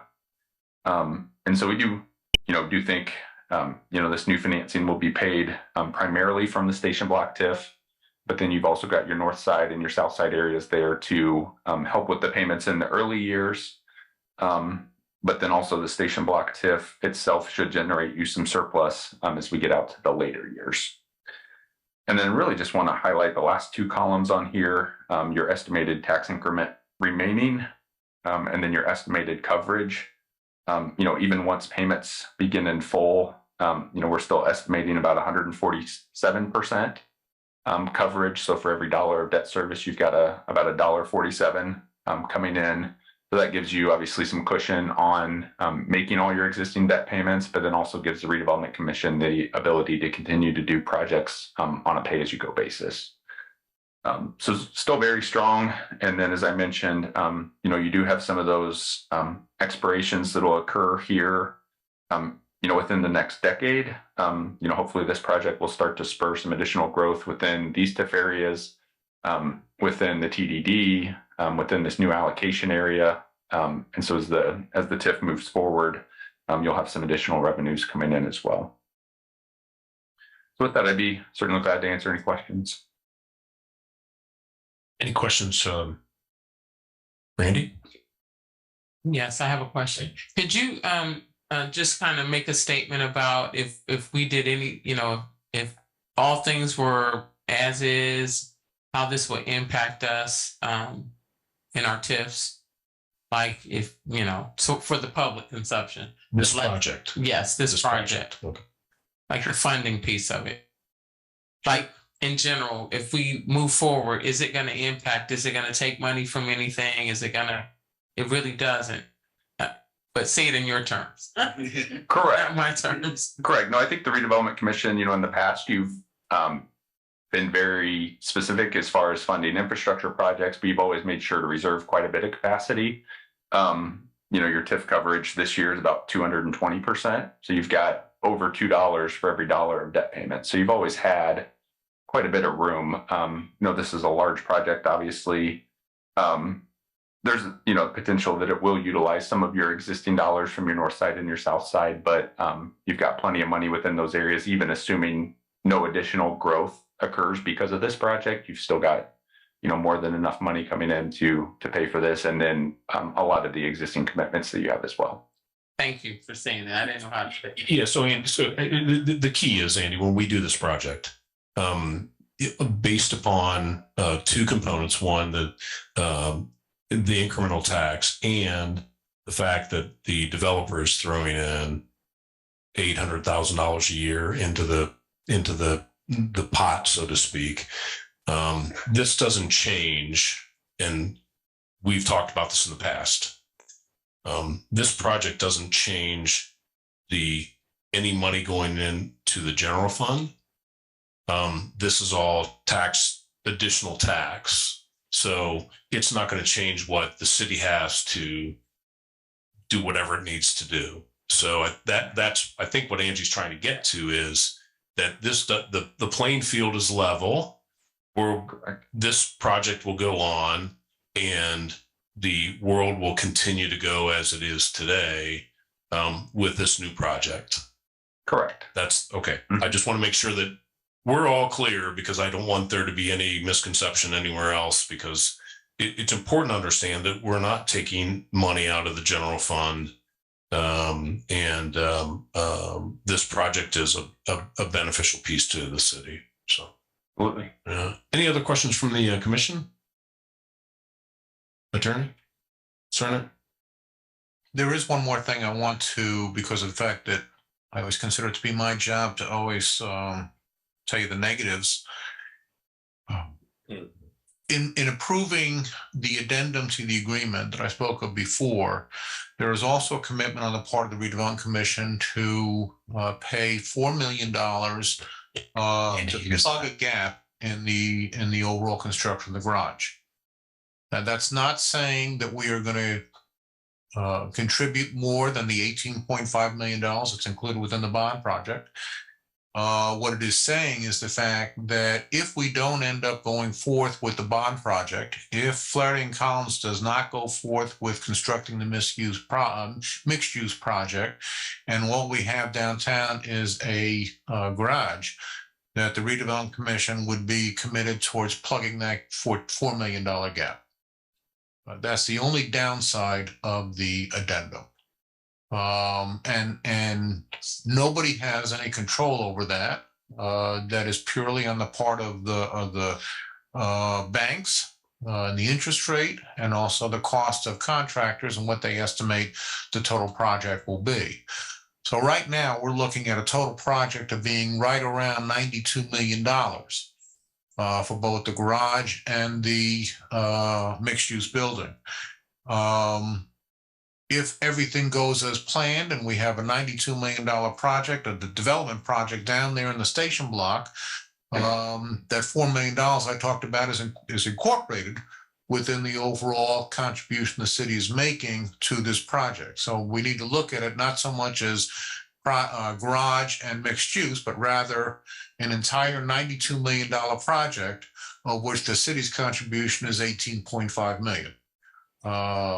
The only way that $4 million gets activated is if this only becomes a $22 or $21 million garage project, and we are going to fill in the remaining $4 million that we're short on putting forth all the numbers. So you need to know that, as that's the downside of approving the addendum tonight. Any comments from the commission? I move that we approve the addendum to our agreement with Flaherty & Collins. I second that motion.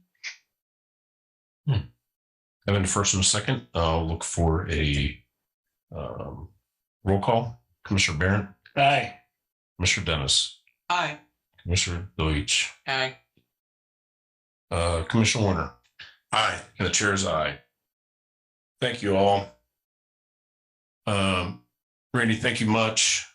Andy, Sam, thanks for making the trip up. We appreciate, as we talked a little bit earlier, the team. We don't get to the goal line without the team. Yes, thank you guys for making the trip. I'm sorry we kept you so long. Thank you. Thank you. Yeah, thanks so much. And Sam smiled. Thank you. All right.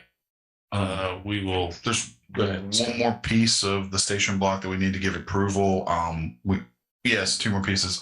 We need to move forward with giving Alan, or just basically moving forward. Alan's already prepared the petition. We need to vacate the alley that exists, so we would have to send that to council for vacation. That's in a formal petition and a formal ordinance. That will, once it's vacated, that would allow us to proceed with our re-subdivision and to reorganize the lots and make it just, we're trying, we need to do this to clean up that block. And I don't want to just leave it laying out there. So, and that's the east-west, yes, between the correct, basically between the lots. And you may recall a lot of months ago, we removed electrical services out of that. We relocated them across the street. We did a lot of removal and relocation there. I believe you've already talked to all the utilities. Shem did that for us in the process. no one's having any objections. So we should be good to go with respect to, there's not going to be a sewer line we're going to run across or things of that nature. That was the next question I was going to ask, because I see we have a letter from the waterworks, but not from the sanitary district. So I wouldn't think they have any alley sewers. And keep in mind, it will get circulated one more time when it goes for petition to the clerk's office. I'm sure Ms. Nyla will circulate it one more time to get her own letters. Yeah, good. So that's one. Can we put them together? What's the second, Alan? They're not related. Okay, no, so no. I forgot about that one. So we're talking about resolution 1.1-23. No. Oh, I'm sorry. Vacation. Oops, I'm sorry. So vacation needs to be handled separate. So let's make a motion to Yeah. approve for formal petition to the council for vacation of the alley at the station block. That would be our first motion. Thank you. He already said it. So that's my motion, is that So moved. Yeah. we move forward with the petition of our redevelopment commission to vacate the public alleyway in the city of Michigan City. I will second that. All right, having first and second. Roll call. Commissioner Barron. Aye. Commissioner Dennis. Aye. Commissioner Deitch. Aye. Commissioner Warner. Aye. And Chair Chatfield is aye. So that passes.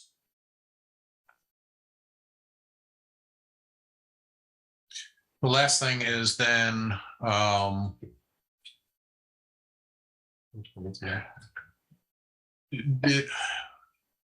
part of our agreement with NICD is that in the event the garage is not built in time, we talked about this thing last meeting, but if the garage is not built in time, that we are responsible providing up to 437 parking spaces within a quarter mile of the 11th Street station. So we kind of covered that last time. However, during a meeting since our last meeting, NICD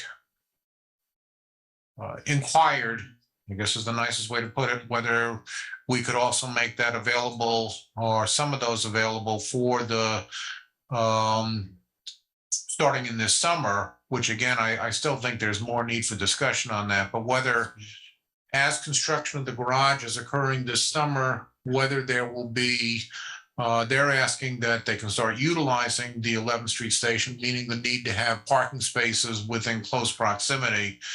I know Tom told me earlier that the school has already approved an addendum to the MOU that we approved last month to begin that sometime in the summer of 2023.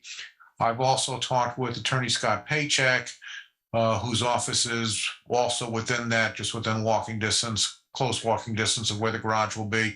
He's also given approval for the roughly 15 spaces that he would have in his parking lot.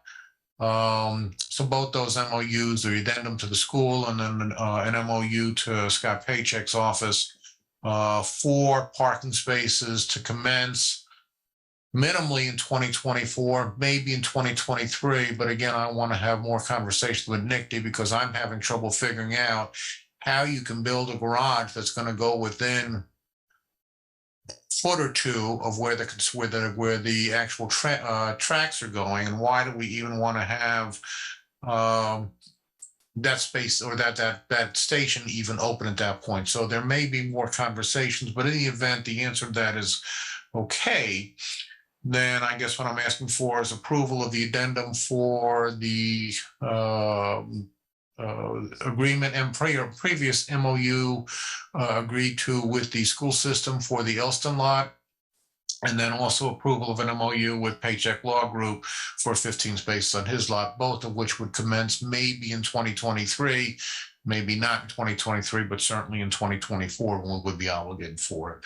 And why that's coming up now is one, I mean, because NICD's asking to use it in 2023, but also because of the fact they want to have assurances with the federal government that there will be parking spaces come May or June 2024 available, even if the garage itself is not done. So, Alan, as part of that too is our lot on 8th and 8th and Washington, which is colloquially we call it the goat lot because it has the goat sculptures in it. I believe there's 33 parking spaces there. Again, what NICD's looking for is just not NICD, it's the federal government. They're looking for availability of parking around within a quarter mile of that, which we do own that lot. Which is why I would say that we just need to make a formal to say that, yeah, you can use this for parking of the station block until we get I mean, it's public parking right now. We just need to make the motion to say, yeah, of course you have the right to use this. I think that's what the federal government's looking for.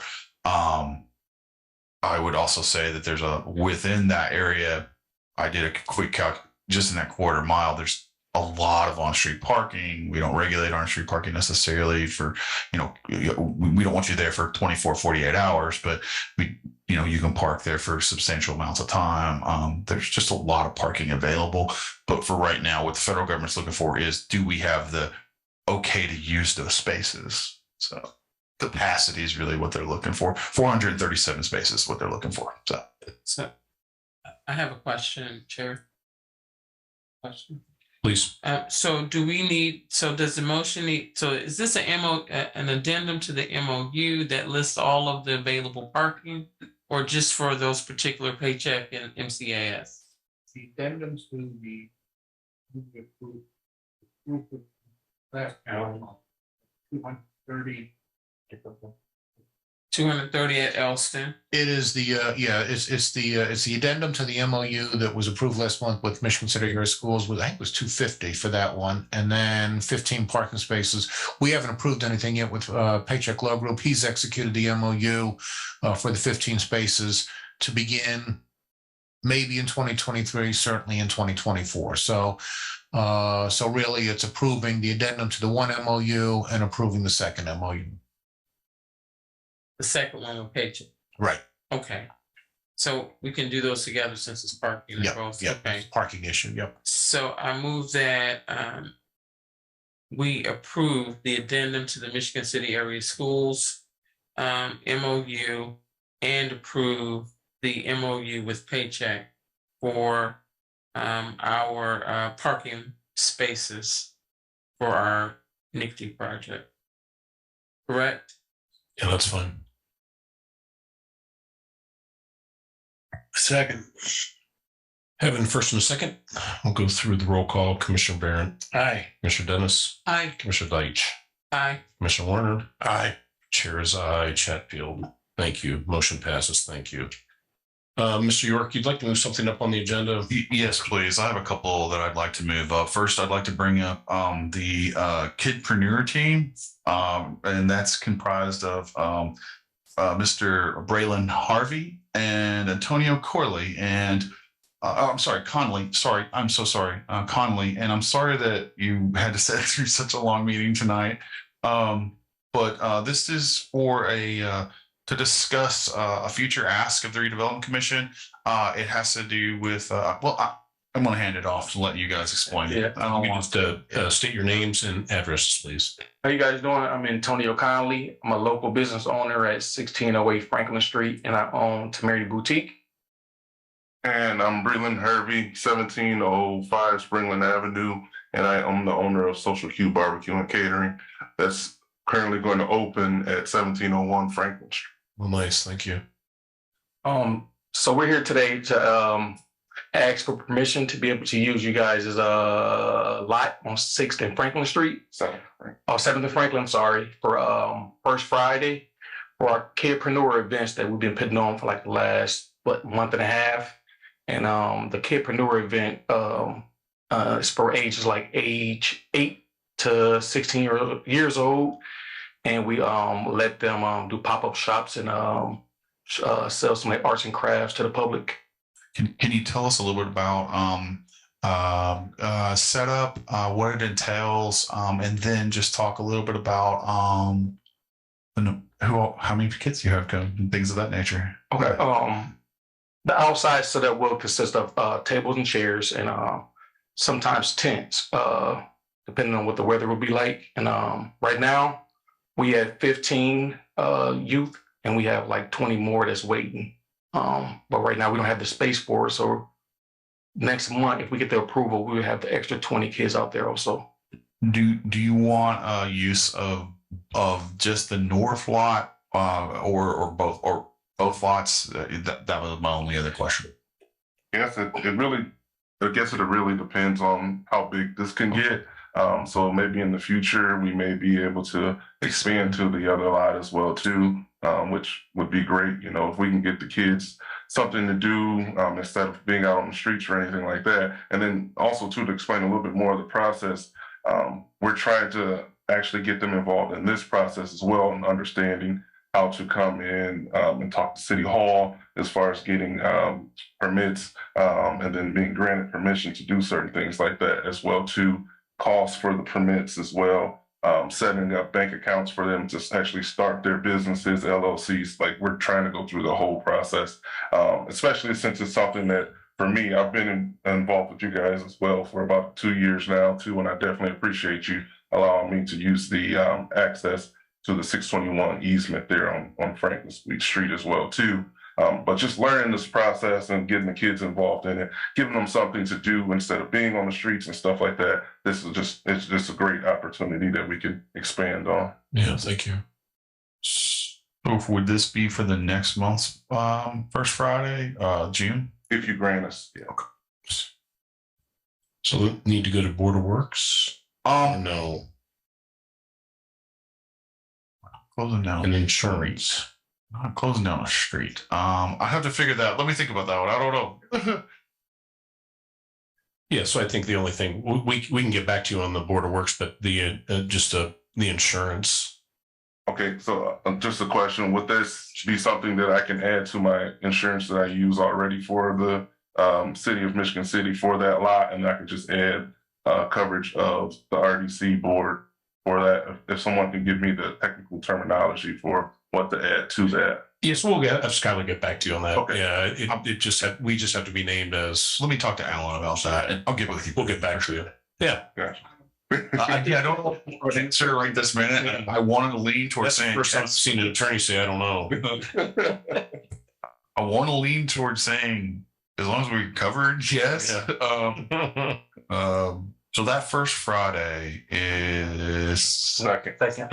yes. So, I guess I would ask that can we grant permission contingent upon getting back to them? Because I know that it takes a lot of planning to do these events. I've been involved in a lot of events planning, so just make sure that they have plenty of time and don't have to come back to us. And because in that time, if they have to go to the Board of Works, it gives them a little bit extra time to do that. That's up to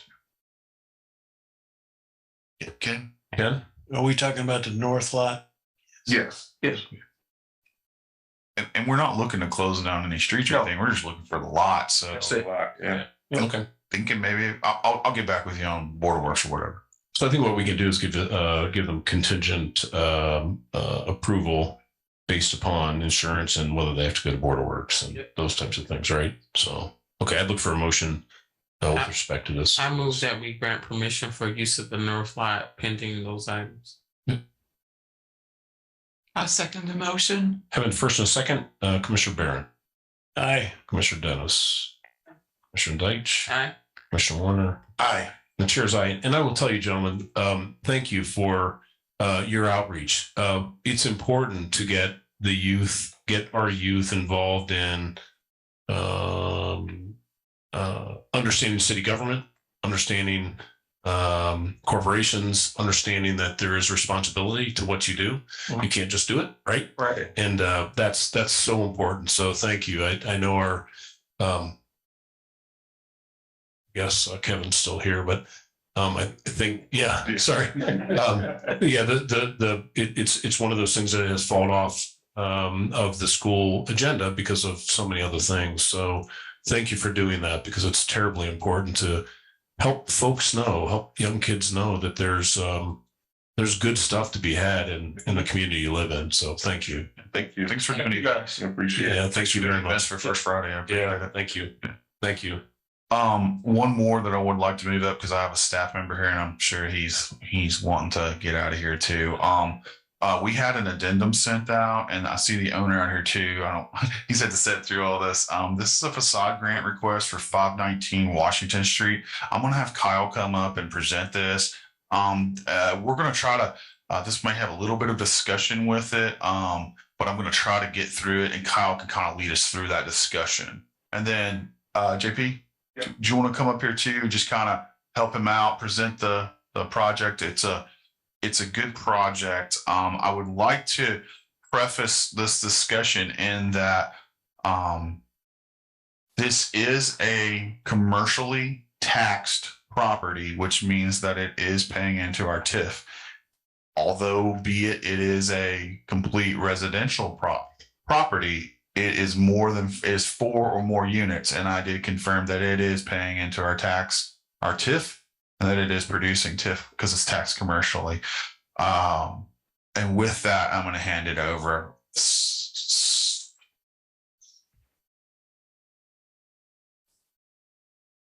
There you go. So it's a little different than our previous one that we denied because that was it was taxed single family. So that's the difference in the two of these. Okay. Good evening, board. I'm here on behalf of JP. So we're asking for the property at 519 Washington Street.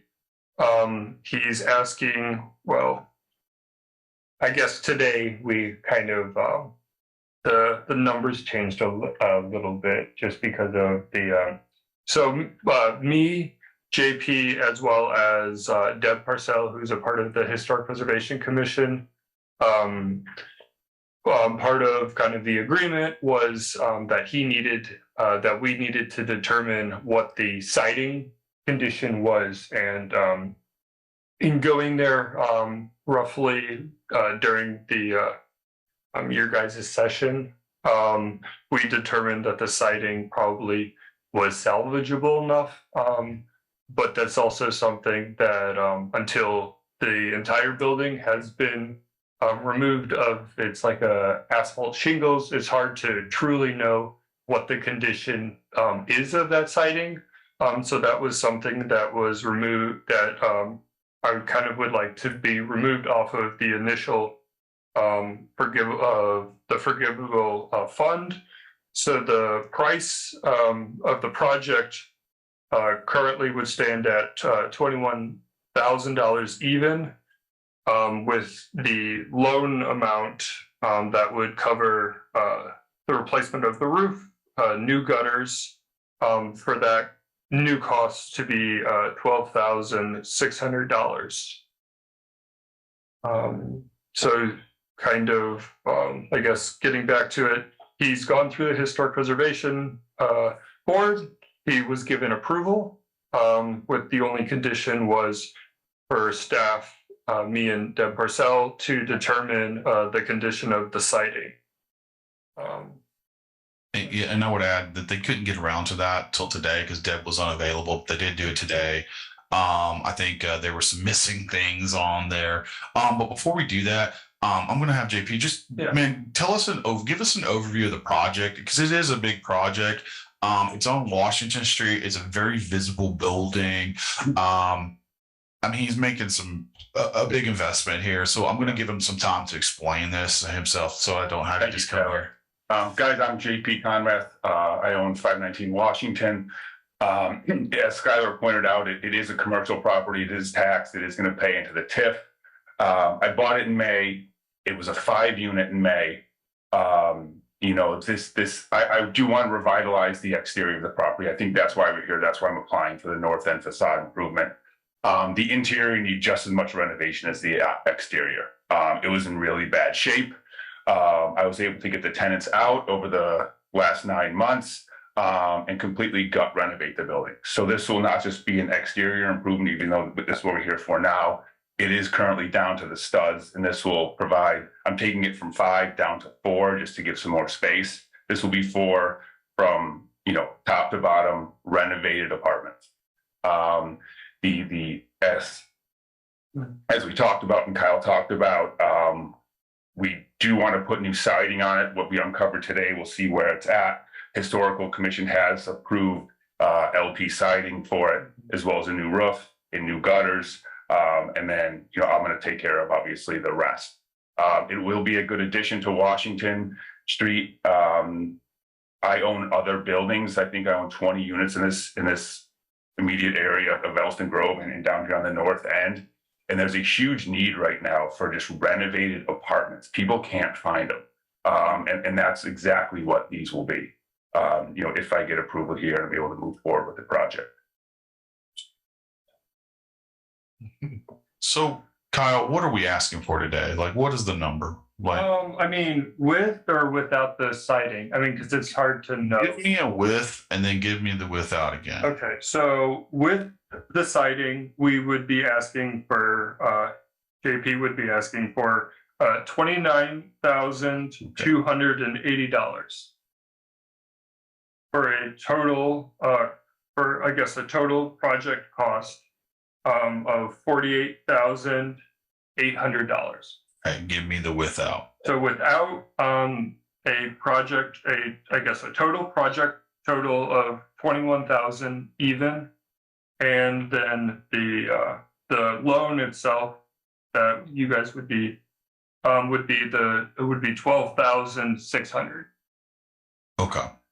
And then Skylar, I'd also like to add, so the entire project that I have envisioned, that I budget out, that's in front of Sue to approve, would be an additional $350,000 of my own money, right? So this is going to be all in for $400,000.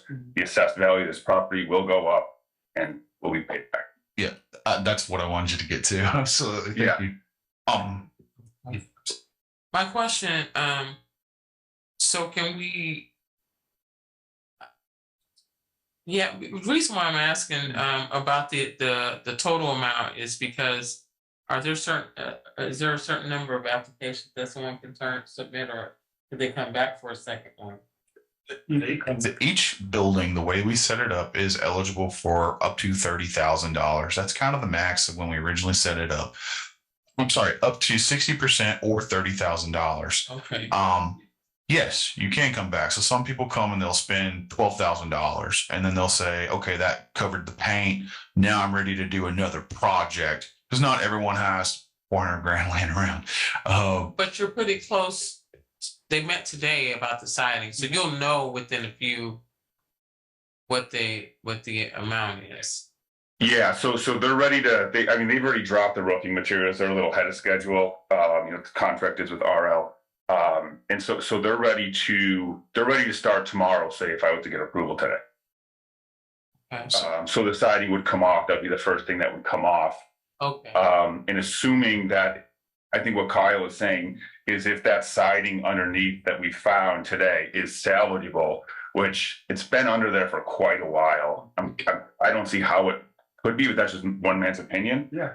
If that's not salvageable, I would like to move forward and do the whole thing at once, because RL's doing the roof, but they're also contracted to do the siding as well. Yeah. As one fell swoop. And he has permission to do one or the other. He already has it. He doesn't have to go back to the Historic Review Board. They've already said. Oh, they approved the whole thing. They already approved a specific siding, which we were able to find. Okay. Right. And I would think that's the way we would do it. We'd do it either way based upon his communication back to us. That I'm totally okay with that. I just wanted, it's kind of we're in a kind of a situation in that it meets the criteria for commercial building, for taxability, things of that nature. But there was a contingency put in by the Historic Review Board, which kind of threw me for a loop, because I didn't see that at first. And then I was like, oh, okay, I get it. I'm okay with either or. I think it's just a matter of communicating, okay, this is where we're at. Does that make sense to everyone? So would you send us a? Yeah, absolutely. Correct. Yes. Also doing at this point, just giving in the budget, he's still gonna have to come back to us, for the actual money itself. And he'll either come back for 12,000 or 29,000 or somewhere in between. Can I just do up to 30,000 in the motion? I mean, it's so close. And I don't know what's. you can only it would be up 48,800, and 60% of that is 29,280. So you can but I don't want to fudge the 60%. Which does that sound? Okay. That's what it's based upon, is 60% of to clarify. So So is this a conditional approval upon what's underneath and then? Well, yeah, we're going to give you approval up to 29 to 80. 280. And if they come back and say, well, we think it's salvageable, I guess we have to make that, you guys will have to make that decision. This Then is it- not to exceed. Right? Yeah. That's basically what we want to do. Yeah. That works for me. Does that work? That allows you to get confidence in getting started, knowing Yeah. that you're going to get something out of your hard work. Perfect. Yeah, Does absolutely. that sound? And it doesn't delay, because I know you got stuff on site and things. Yeah, they And drop it. So we they need to get them. We need to get the building stripped so we actually can see. Right. absolutely So Okay. perfect. So, I move for the approval of the facade grant up to not to exceed $29,280. I will second that motion. Having the first and a second, Commissioner Barron, Aye. Commissioner Dennis, Aye. Commissioner Deitch, Aye. Commissioner Warner. Aye. And the chair Chatfield's aye. Thank you. Good luck. And thank you for renovating a nice home downtown. It Appreciate is a nice home. Thank you. Yeah. Thank you so much for your time. Yeah. Kyle, thank you for your work on this. Thank you. thank you All for right. investing in Michigan City. Thank you. I think You Are Beautiful. Do we need to do a site update or no? You Are Beautiful is really quick. I spoke with Barry today. We are in the midst of they're just trying to finalize their agreements with the state for their tax credits, and then we should have a new agreement within the next couple of weeks. That's what I was told. So that's where we're at today. I don't have anything else to report on that. As long as I think my eyes are right, I think that's everything on the agenda. We have one more resolution. 123. MCR.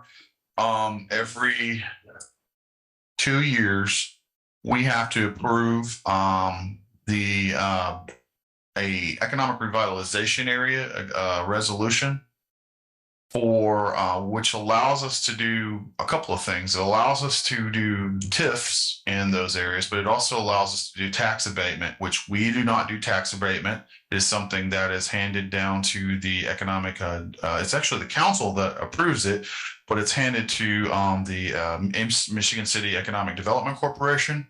Right now we have a couple of projects that we're working with who are looking at this tool. Our tool has expired and we need to make sure that we renew it. This new economic revitalization area would also encompasses the whole entire municipal boundary. It also includes our new annexed area that is down off of 20 and Paz Road. So it is the revised municipal boundaries as stated in the resolution. This would then be, if approved, would be going to the Planning Commission next. And then at that point in time, the resolution would be handed to the council for approval as well. Did I miss anything, Alan, with that? Okay. I move for approval resolution 1-23. Support. We're lose our president. Let's give him a minute. I'll call the vote. Mr. Barrett? Aye. Mr. Warner? Aye. Ms. Deitch? Aye. Miss Dennis? Aye. Mr. Chatfield? Aye. You said aye. Aye. Motion approved. Aye. Yeah, I apologize for that. Nature call. Nice job. So, my favorite time of the night at any city meeting is the report of the legal counsel. Two things.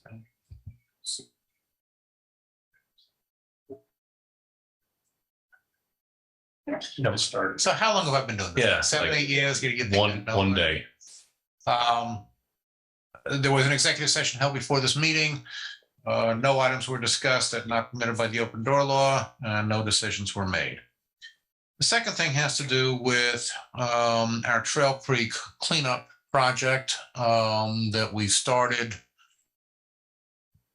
in 2019. Actually before that, but in terms of when we actually reached a settlement agreement with Bagley Cleaners and actually started in earnest actually cleaning up the area under the auspices of IDEM.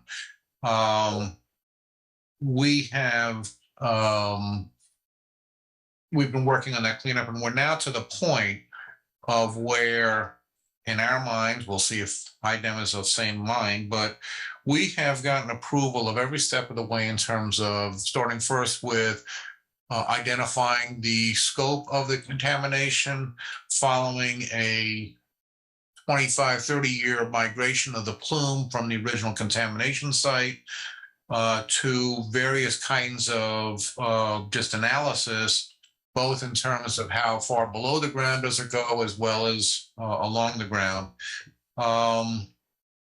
And now we're at the final stage of where, and this was the original plan to begin with from our experts, that the installation of a trench interceptor that will occur right at the north end of where the contamination site is on the north side of Michigan Boulevard going into Trail Creek.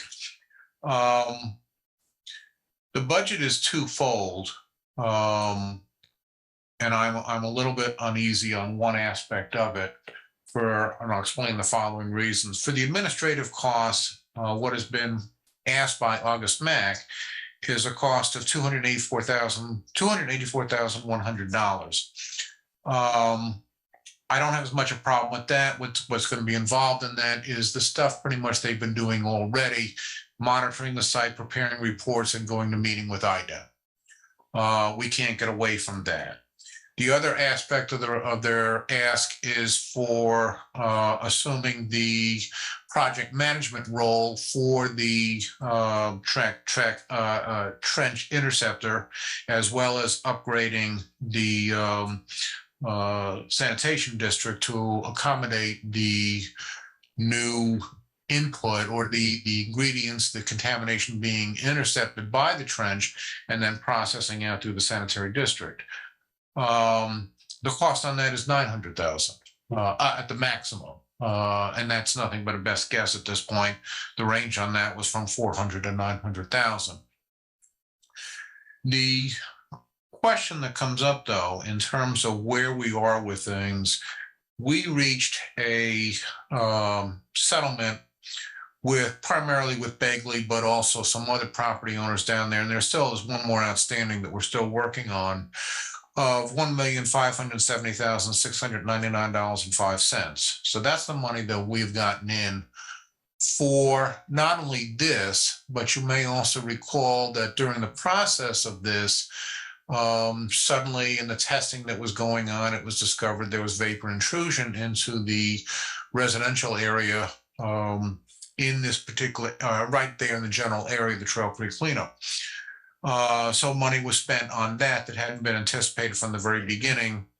And then, of course, also from all that money was paying back not only the mediation session, but also the litigation preparation. Those costs are the vapor intrusion testing ended up costing right at $260,000. The litigation preparation was somewhere around maybe $325,000. So where that gets us to is we have a balance specifically as it relates to the for all of those areas, including the emergency vapor intrusion testing and response, as well as the pretrial litigation. We have a balance left from that original contribution from the polluters of $80,627.35. If you take that away, the total budget, where do I have that now? But we would have money from that original payout to cover the $284,100. So I don't hesitate at all asking for approval of that aspect of the budget. What I want to go back to August Mack on, and again, considering the circumstances of where we were when we were having that settlement or mediation conference with Bagley, we got on the phone with August Mack folks and talked about the various ideas. Could we do this? Could we do that? What do we think the total project was going to cost? And they said probably somewhere around $1.5 million. Now, again, that was 4 years ago. And that included this concept of a trench interceptor. So I want to get back and talk with Jeff and say, all right, where'd you miss the boat on this thing? And I know what he's going to say. I mean, the first thing he's going to say is, well, we also didn't include in that original conversation $260,000 for the vapor intrusion emergency. Well, that's legitimate. But even still, we're coming in, if the trench intercept only costs $400,000, well, we'll still be within the overall revenue that's been given, and no redevelopment commission money would have gone towards this project, which is what the whole idea was behind the whole thing.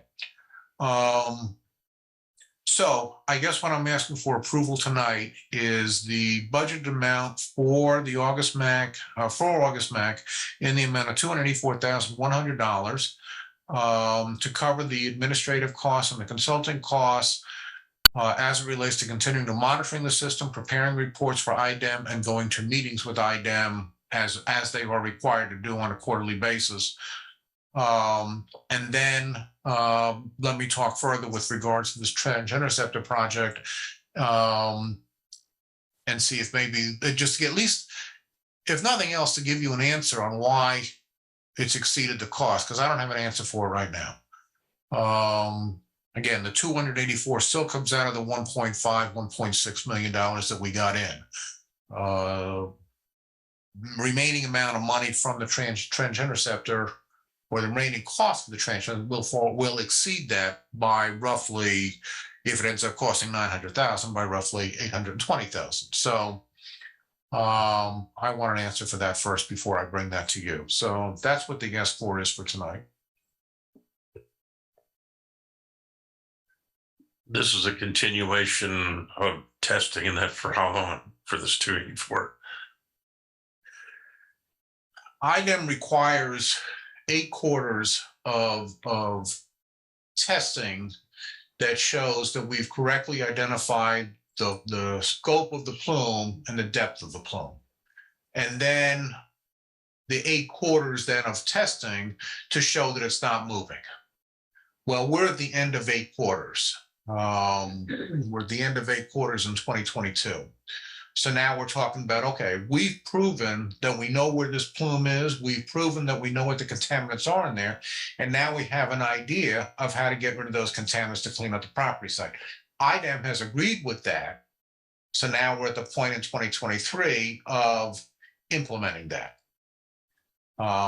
So the hope would be that, not the hope, well, yeah, the hope is that this interceptor works. And if it does work, then we'll be done with this cleanup and we'll get a sign off from IDEM sometime between the end of this year and maybe the first quarter of next year. So it's basically just 2 more years of testing after the work is completed. No. We will be done with this. If the interceptor works, we'll be done with this in early 2024 at the latest. If the interceptor doesn't work, then we got to come up with a plan B, because I don't know the answer to that one. Thank you. So just to be clear, so you don't have to have 8 clean orders. You just have to identify exactly where the contaminants are. Right. The money we have spent on August Mack at this point has been that 8-quarter requirement of IDEM.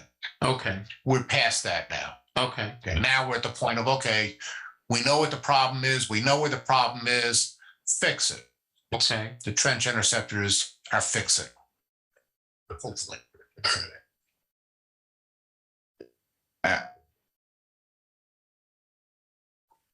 I'm good. Do we, so we have one more property to go after, but we don't know what that price would be or what we'd even result, or if anything, at that point in time, right? So we don't We don't know. I don't care. I'm not- With mining, with previous mining, insurance mining, we don't know. We won't have an idea until settlement's reached. So unfortunately, we can't really predict that. With the remaining on the last property, Yeah. yes. Yeah, we're still trying to identify the insurance carrier for that last property, and we have another new lead, but it's been a problem. And so the money we're going to spend really is in our coffers. Yes. We've got that money. 284, we definitely have. We're Sure. going beyond. Yeah, no, And other companies, no, other yeah. property owners have paid to us. No. Part of the Agree. But we're asking for $204,100. 84. $284,100. Oh, 280. Yeah. So what we would approve tonight would be that we give you the authority to enter into a contract with August Mag for 284, It's not whatever. really, we haven't really had contracts before. It's basically they submit a budget and we approve the budget. Okay. So basically, there, if you want to look at it from a overall project viewpoint, we're basically approving a change order of $284,100. Okay. That's Okay. Okay. Yeah. yeah. Okay. And so the motion is to approve the Or just 280. Yeah, question. No. Oh, yeah, the $284,100 for the budget for August Mag. August Mag.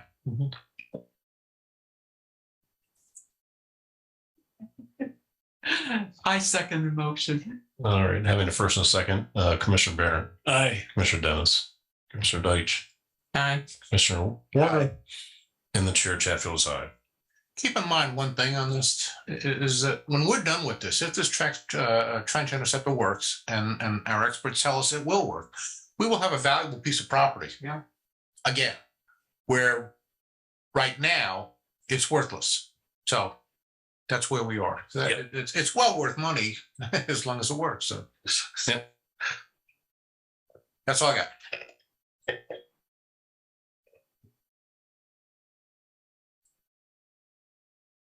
Report of the director. At this time, I don't have anything to report. Just glad to see people continuing to invest in Michigan City. Glad to see some people doing some things for First Friday. I'm glad to see that we're moving forward with our bonding for the station block. It's been a long time coming. It's a big transformative project for Michigan City, and hopefully we can get through that pretty quickly. So thank you. Public comment tonight. Any public comment?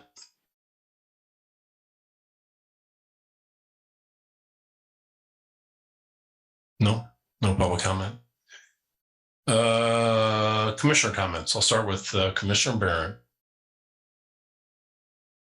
No comment. Commissioner Warner. I just want to remind all the citizens that the farmers market started this past weekend. It was a pretty good turnout, even with the rain that was there. So everybody keep planning on coming out to the farmers market this summer. Yeah, good. It's a great event. Commissioner Deitch. Commissioner Dennis? Yeah, I was just really excited to see the two gentlemen who came who are bringing the kids down into the business district of Michigan City. It's a great experience, I think, for them, and certainly just adds to the community. And I'll look down the aisle here for the row. Tom Tomkowski, who is really kind of a hero from the respect of what he's done in the school system and what he does for us too. So a big supporter of Redevelopment Commission. So Tom, any comments tonight? I'm going to cede all my minutes to you on this night. No. The couple of things I have were Kevin took care of one, which is the Brown Mackey building and our preschool. And the other thing is a meeting that we had with Clarence at economic development, but I can do that in June. Okay. So it's your microphone. Oh,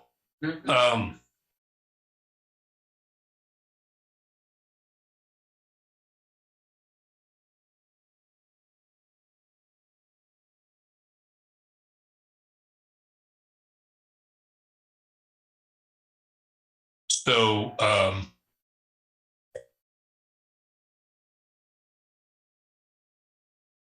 I have always believed in public service.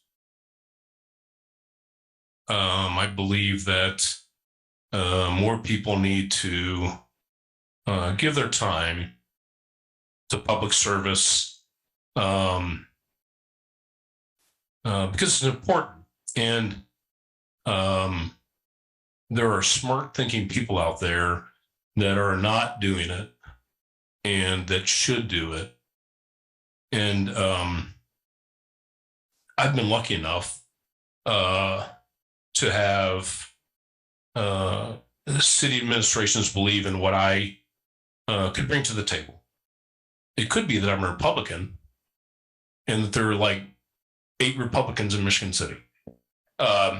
I need a little bit of humor here, but tonight's my last meeting.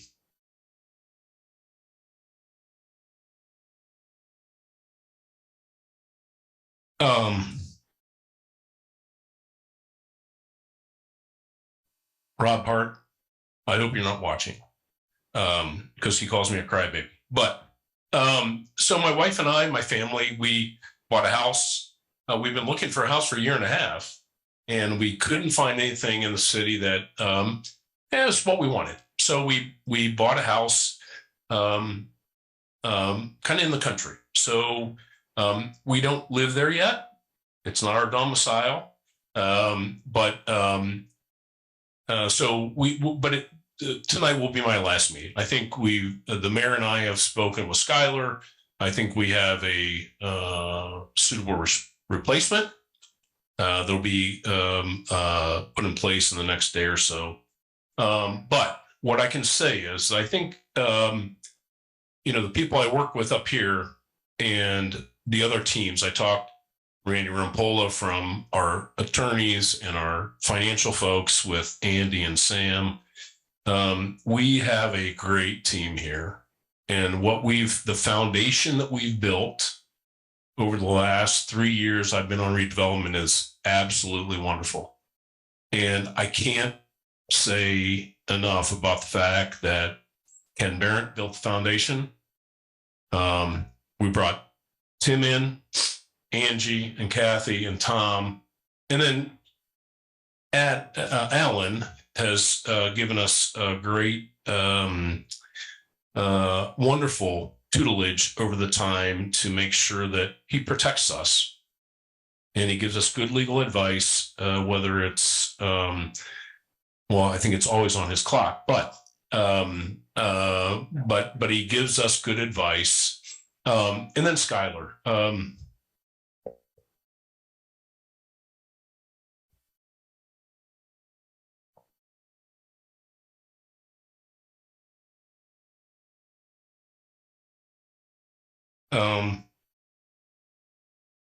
You have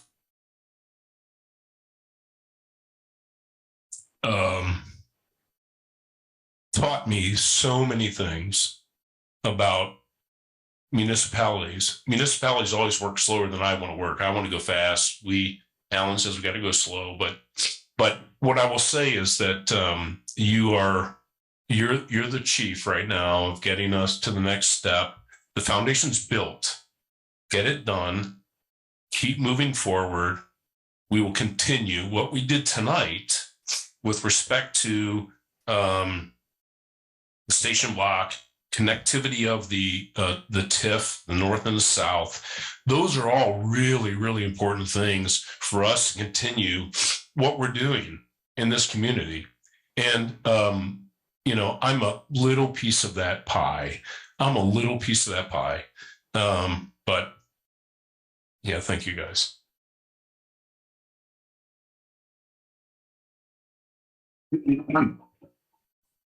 Mr. President, Chris, my colleague and friend, let me say, as the Chief Executive Officer of Michigan City, that I thank you. I hate to see you go. Yeah. You've done a whale of a job. No, thanks. You've, for years now, have provided Michigan City true service on every seat of every board or commission that you've been a part of. Thank you so much. No, thanks, man. You'll be missed. Yeah, thank you. Well, I'm not going anywhere. I'm so good. I'm still close. My dad's still on Lakeshore, but you know the key, and Mayor, I appreciate that. The key to this is, and I'm serious. The guys that were in here today doing their event on our property, you know, they're doing very important things to educate our kids on, you know, be involved, understand the process. And I think that's a lost art. And but I really my time in public service has been wonderful. Hard times, good times, but I enjoy it. And thank you for the opportunity. You're the best. Thank you. All right. So the next meeting is June 12th, 2023 at 5 p.m. There will be an executive committee meeting at 4 p.m. as well. And I would call for an... Can I say one thing? Yes, sir. Just because I always take great pleasure in correcting our president. You were more than just a small piece. And thank you. Thank you all. Do I have a motion to adjourn? Have a great evening.